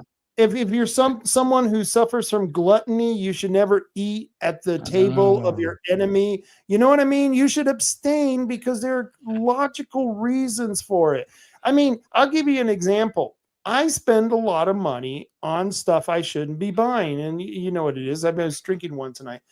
And people do that. People spend too much money on alcohol. They spend too much money on cigarettes. They spend too much money on pot. They spend, you know what I mean? On down the line.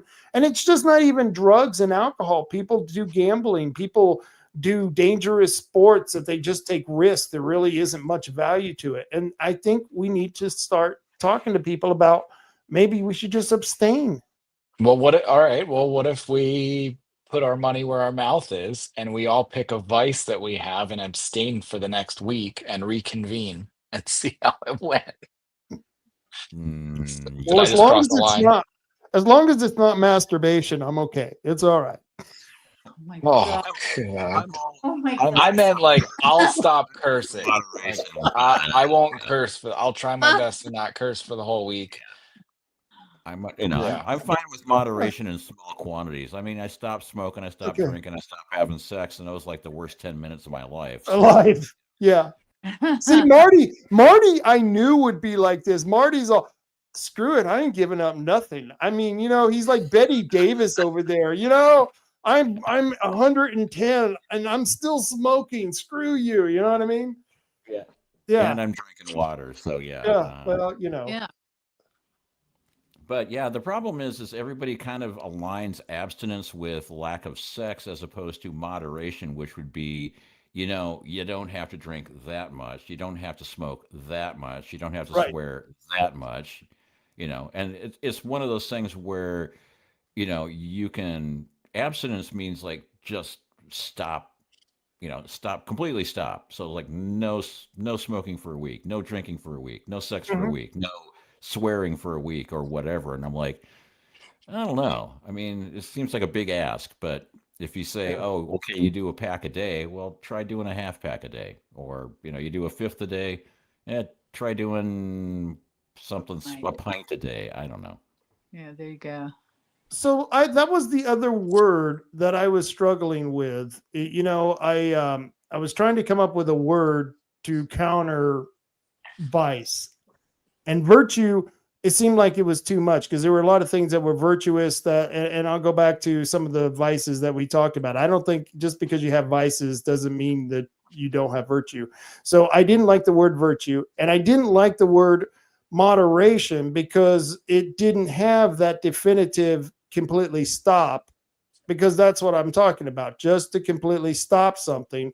And if you don't want to stop, don't, because that's once again, because, and that's what I used to tell people, when I used to smoke a lot of pot.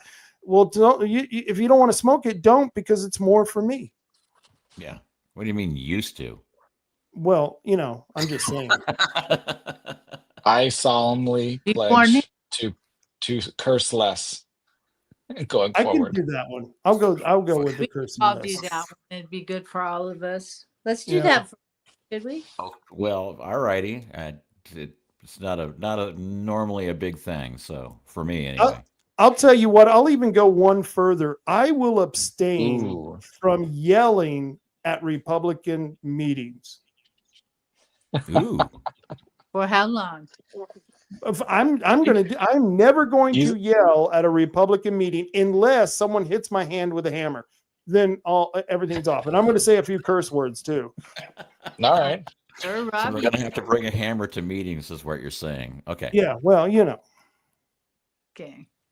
Yeah, so I don't know. I I just thought this was interesting. Abstinence. Go ahead, Chris. I'm sorry. No, I concur. I will not yell or at a yeah. I won't yell in life or curse as Okay. best I can going forward. And this word abstinence is a really interesting word because in Europe they have liquid heroin, and it is served, and it is in a bottle, and it's called liquid abstinence, and it is served over a sugar cube, and it turns in the liquid into kind of a fluorescent liquid. It's quite interesting. So the word that you're using there means quite a few things. I thought it was absinthe. I think it's absence. Yeah. Am I saying the pronunciation incorrectly? Yeah. It's absinthe. There is a liqueur called absinthe. You're probably absolutely correct. There's a place that distills it in Alameda, and so they make a whole show out of it. They have the thing where they It's really pour it over ice that goes over, goes across a sugar cube into a glass, and it goes from a clear green liquid to a kind of a milky white, almost fluorescent. Well, it turns white. purplish first before it does that. Yeah. It's really interesting. I did not see this segment coming. See, I like throwing these curveballs. No pun intended. Yeah. No one expects the Spanish abstinence. That's the Spanish abstinence. No, not that. That's the Spanish abstinence. So that's okay. That's okay. Because then I was going to add this one up here. Don't be a cuck. Take your neighborhood back. That's. There you go. There you go. That's much better. So we had there was a guy who got in contact with me. In fact, Marty got him in contact with me because he was signing the petition, and his mom, she happens to live here in Bandon, and I guess her house, I don't know. He said he thinks it was broken into, and now he thinks they're squatting because there's a no trespassing sign. And so I told him we would help him. And Perry, so there were some people who were willing to help us. And so he hasn't gotten back to me, but it's very interesting because I don't know what the squatting law is anymore because they've changed it. And I was wondering if you did, Chris. No, that's not my thing. Yeah, I don't know. If I had squatters, I'm not going to follow the law. Like I'm sorry. Like that's a no. Private property is your own. If that's theft, it's crazy. And yeah, in Oregon they have all these laws. They probably just updated them over the last session to make it even harder for people to get squatters out. So, but no, people get in contact with Rob, and he'll get you in touch with people who know how to handle situations like that. So there are things you can do. You have rights. Just because Oregon is trying to take them away doesn't mean you don't have them. So yeah. Absolutely. Exercise your rights like they still existed, because that's what I plan on doing anyway. Yeah, totally. James McHenry, which is weird because Marty is with us tonight. Marty, how do you do it? I'm in more places than one can think. I've actually figured out quantum entanglement, so I can be in two places at once doing exactly the same thing. or Well, of something. course, Sal They'll did never say figure that. it out. Sal thought Diane was James McHenry too. That was funny. Yeah, because They'll I'm never so figure it out. in myself, Well, saying my what I- original names was McHenry McJames, so I maybe could have confused him that way. I'm offended because I've never been named as a possible James McHenry author. I I've have. been left out. Sal, you're Yeah, missing you the all have. Yeah. I was really surprised. I thought I was below everybody's radar. It was just like, yeah, okay. Oh, and you were giving Phil a hard time about his Kia truck parts or whatever. It's Isn't a that funny? Daihatsu Hi-Jet mini truck. I've seen pictures of That's that funny. online. Yeah. It looks like a Tonka toy that's Yeah. been shrunk in the wash. It's just dinky. So my wife used to work on Kubel wagons. You know what Kubel wagons are? They're what the Germans used to transport light equipment and people. They were just little cars. They were the thing. Remember when Volkswagen came out with the thing? Oh yeah. Okay, that was a Kubel wagon. It was just basically a shell on a VW frame. You know what I mean? And that she used to make the Kubel wagons, and of course they were made for movies and for war reenactments, and so they would paint the cars, to make them look like Nazi cars and stuff, and which I hope they don't have any pictures of her with the Nazi cars. But those are the type of cars that this truck looks like. It looks like a little Kubel wagon. Yeah.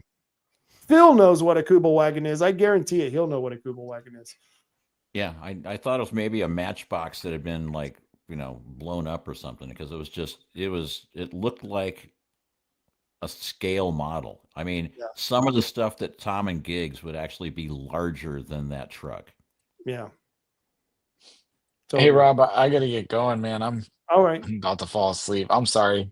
No, I understand. I hate to say it, but I gotta get up early and get in some work and then go to it is 11:30, so yeah. I'll talk to you later, man. Thanks for having me, man. Thanks for doing this as always. Thanks, guys. We appreciate it. You guys are cool. See you later. All right, take care. And very cool. Oregon Firearms Federation, for all your Second Amendment rights, they are the ones who are out there protecting them. They are fighting those laws that are violating those Second Amendment rights in the courts right now. They're in the courts right now. Well, probably not, because it's late and none of the courts are open. But when the courts are open, usually OFF is in there fighting for your Second Amendment rights. And if you want to find out what the latest court cases are, please go to OregonFirearms.org. and join them if you're interested in also giving to a group and contributing to a group that is actually active in protecting your Second Amendment right, because it doesn't seem like there are too many other people out there who are. It's a really weird thing. And Band and Gun Club, if you're in banding, come out to the bandandgunclub.org. They're not my sponsors, but I do like to promote the hell out of them. Same thing with Taiga Sports Park. Find out more at taigasportspark.org. And this group right here, are you a member of this group, Diane?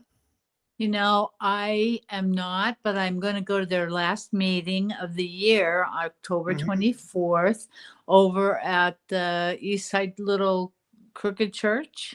Yeah, that's another group. The people in that group are part of this group too. Are they? Okay. Yes, I'm a part of their Facebook, these guys' Facebook. Okay. And I appreciate them so much. They're so cool. They are. And I go there quite often because it's like you can get in lifetime what crime is going on. Wow. Yeah. And so this Wednesday, check out Coos County Citizen Council. The gentleman you just saw, Chris Castleman, he'll be doing another podcast. And is there anything you guys would like to say? Yeah, Diane, go ahead. I'll if you got something you want to say.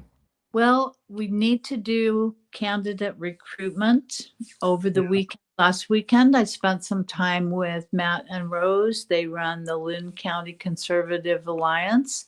And so I'm learning about what they do and their best practices. And I think that although the Republican Party in our county right now is highly ineffective, we need to go forward with groups to find those people who can be really good candidates so that we can win some elections. And I hope that if anybody is listening tonight and they want to run for office, if they'll contact me, we can go through what it takes to run for office and kind of prepare and look forward to getting some people that'd be good for the election for the county. So that's what I'm working. That's good. That's a good thing to be working I on. like that. Yeah, because we're trying to do all the disaffected Republicans who are getting beat about by their own parties that are supposed to be supporting them. Let's all get together and have a support group and figure out a strategy. Well, instead of just talking about how bad they are, let's do something about it, because I know we can do better. We're smart people. We've never relied on Michael Brainerd's brain to do anything for us. We can operate without it. And there's really good work that needs to be done, and we need to start doing it right away.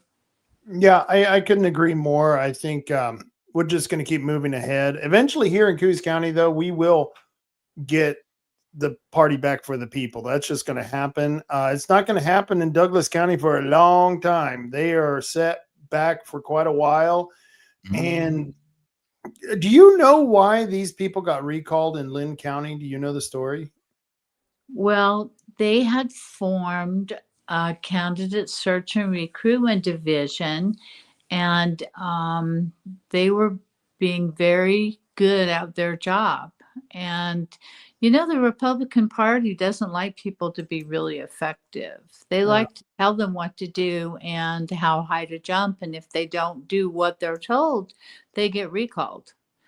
Well, you know, they were supposed to put forward certain candidates that they did not put forward. They put forward other candidates, and you know how that works. Yeah. And they were recalled. So we're going to talk to Matt on the 14th, and, you know, you'll be able to get his story quite clearly. And maybe I'm incorrect with parts of his story, but I know that basically the Republican Party told them to shut down their candidate search and the training programs that they were providing to candidates. And instead of shutting down that branch of the Republican Party, they chose to leave. And they have a very large office, and they are very well supported, and they have a good group behind them. They're doing really well. They didn't want to leave the Republican Party. The Republican Party simply chose to tell them they had to leave. They had no choice. And this doesn't seem to be a good business decision, you know, but I've seen the Republican Party do some really silly things in the time I've been in Oregon. So I don't understand it. You know, Rod Chilling has said, you know, you're working with volunteers, Diane, and, you know, it's just like herding cats. And yet at Henri, we worked with volunteers and we were able to get things done. And, you know, between you and I and Rob and Marty, we've been able to do magnificent things with turbine initiatives and getting the petitions out and getting those measures on the ballots. And, you know, you and I and Marty don't have a we can't do it attitude, but Rod and Michael and their group, it's like, well, just get by through today. You don't have to get by. And barriers. They keep putting up barriers. They see nothing is an opportunity to them. Everything's a problem. Everything is impossible. It's not a barrier. It's impossible. And, you know, when they say every Republican is broke, that's just stupid. And I'm not going to listen to that kind of an attitude. I've never listened to it in my life. Why start now? Whatever we need to do, we just need to do it, because we're smart people and they're not going to do it. We're going to fail if we follow them. Yeah. Can't argue with that. Can't argue with that. Very good stuff. And I can't wait to see you all on the 14th. Are Marty, you going to be available to go to, where the hell are we going? North 40. Going to North 40 in Roseburg. Oh, is that going to be on the 14th? Because the last I heard, it was like, okay, we're going to do it a Saturday. And I'm like, I thought we were going to do it a Saturday. Let's go the 14th. No, I've been telling everybody the 14th. Those who can't make it will Zoom. But we've got 14th is a everybody pretty Tuesday. much has agreed to appear. So hey, but the 14th is a Tuesday. It is a Tuesday. well, whatever day I sent out, I can't remember. No, the Yeah. 14th is the Curry County meeting with me and Matt. I'm sorry, it's not that day. I believe it's the 10th of October. I've got it in the email I sent everybody. The 11th. It's either the 11th or the 18th. Those are the two Saturdays. Okay, so the 11th. I'm sorry. Okay. That's all right. I'm so I didn't get that sorry. I didn't get that email, so I don't know. The second weekend, isn't it like the 3rd is Friday? My daughter's birthday is the first weekend. Whether it's Friday or Saturday, I don't know. Yeah. All right, so So 11th. we can't do it that weekend. We have to do it the next weekend. All right. Well, send that out again. I to all- will. I will. Yeah, I'll 'cause I send it all out I didn't get again. There was a text. I saw the text. I'm sorry. There's so many lines. I got to go through my phone. It's like I've got so many conversations going on with so many know. different people. It's nuts. It's fun. It is. We've got a lot going on right now. Yeah. So I'll find you again. But let's all write up together. Let's just get it done. Yeah. Okay. Carpool. Carpool. Yeah, not a problem. Thank you, so guys. the 11th. So I'll put that on my calendar. Marty, you got a red robin? Anything you want to say? Oh, so certainly. Yeah, so I'd just like to finish off with the 10th, which would be a Friday. We're planning on having you too can learn how to hand count. And we're going to get some people down here. We're going to have it at Restoration Worship Center at 6 p.m. on Friday, the 10th. And we just got a flyer done for it, so I'll be sending that out on various social media thingies. So it's the return to hand count, and basically it shows how easy it is to do hand counting, how you can set up teams, you can go through ballots very quickly, and that's basically what we're going to do. Is we're just going to have get a whole bunch of people together, and we'll show how easy it is to do it, so that if the executive order comes down and says there will be no mail-in ballots. Well, what are you going to replace them with? So maybe we'll go to 1 day in-person ID mandatory, precinct level counting. And if we're going to do that, we're going to need teams of people that know how to do hand counting. So we're kind of starting early. We're trying to. And that's why we need those PCPs. Yeah. Exactly. So that's why we want to get more PCPs, and we want to get started in the training so that we can say, if you need hand counters, we got a crew. Let's go. Next to finding a good candidate for county clerk, getting those PCPs to me is the most important thing now that we do, because if you go back to hand counting, you're going to need a pool of people. And it would be best if you had a pool of people from the damn Republican Party. And I don't know if you noticed that sheet that we were looking at for all the registered PCPs.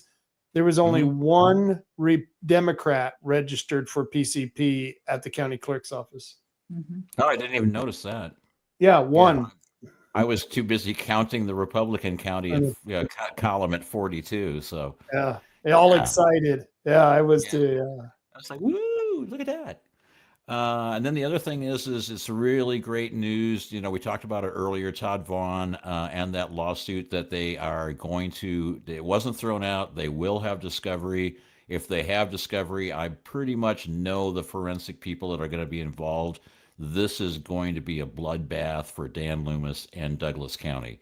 And the problem, the nice thing is this will also percolate through all the other counties that are using clear ballot systems, because Washington County had this issue.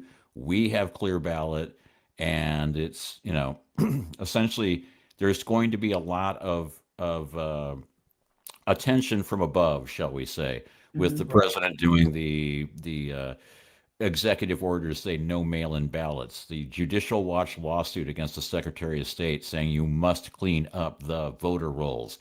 And essentially that didn't get thrown out either. And what will happen is Judicial Watch won't take this to trial. The state will go to Judicial Watch and say, how much do you want to go away? We'll clean up the voter rolls. Promise we will. Pretty, Right. super duper. Yeah, we'll clean it up. And then 2 days later, they'll be back to dirty. But they pay off Judicial Watch. Thing is Harmeet Dillon, the head of the DOJ, and all the civil rights people in the DOJ are saying, even if Judicial Watch settles, we're going to be on you like white on rice. We're coming after you. So we're getting a lot of help from above. We're getting a lot of signatures for end vote by mail. So we're showing that, we're showing the nation and we're showing the president and we're showing the DOJ that we are serious about getting rid of this, and it has the support of the people.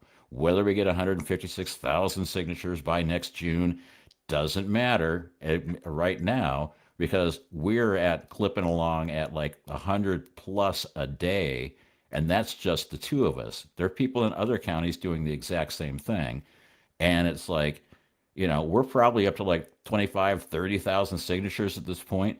And it's like, the whole point is the more people that hear about this, the more people want to get involved. And it's like, we're coming at them from below, the feds are coming at them from above, and somewhere in the middle, we're going to get this all worked out. And maybe we'll get the Oregon back that we really want. Right. It'd be Well, nice. respect all the hours that you and Rob have spent to get those signatures. I mean, you have really put in a lot of time and a lot of effort. And I know that this has really helped in the SEL area as well, because nobody knows anything about the Republican Party. They're not effective, and they're not showing anything to anyone. In fact, some guy was in the bank, and I thought he had come to one of the Republican meetings, and he didn't. And he said, "Oh, is that Trump?" Well, yes, it is. And people want to get involved, but the Republican Party is highly ineffective here. Yeah. And most that people was don't even know what a PCP is. So that's right. There's Right. step one of the education plan is, here's what a PCP is. And then two, hey, let me tell you how bad the Republican Party is, because we don't have any PCPs. Right. Right. But that's, you can blame vote by mail for the lack of PCPs because they're not focused on it, because that's not where the voting is happening anymore. It's not happening at the precinct level. And so why would you care if there were precinct people? That's part of controlling both parties right there, is this vote by mail has this deleterious effect that a lot of people are nobody that I really know of who's talking about, is that it's killing the recruitment for the very position that's needed to have effective, honest elections. And that's really what we need to get back to. And that's why I said, I think this is the most important thing. And I think this is why it's great we're starting this off in Coos County. The curious case of Coos County. How did you guys solve it? Well, yeah, we continue. The curious case of Coos County continues. Stay tuned for more. Running and running and running. Next episode. Never goes away, does it? No. Well, until anything else, guys, until next time? No. All right. Well, then I will see you all later, okay? All right. All right. And what a great show. I want to thank everyone for joining me. I want to thank Ivan. I want to thank Stephen Nye for joining us. James McHenry. James, thank you. Thank you. We appreciate it. And all the other people out there who came on and spoke, Todd Vaughn, Samantha Frost, Michaela, David Jakes. That was great to have David Jakes on the show. That was really cool. We'll have to get all of them back on the air and have them on one-on-one so they have a little bit more time to talk, because all of them are really interesting people and they have really good ideas to give to the whole argument. And I really enjoy doing this stuff. I hope you had a good time. We will be back on Monday. I should have a couple of guests lined up. for Monday.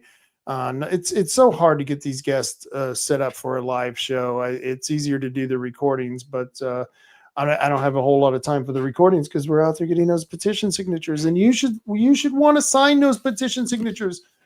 Look at that, folks. It's so good that we have people like Marty out there and Mary and all them stuff. So yeah, if you haven't signed it, get out there and sign it. And I want to thank you all. And until next week, carry on, Coos County, carry on.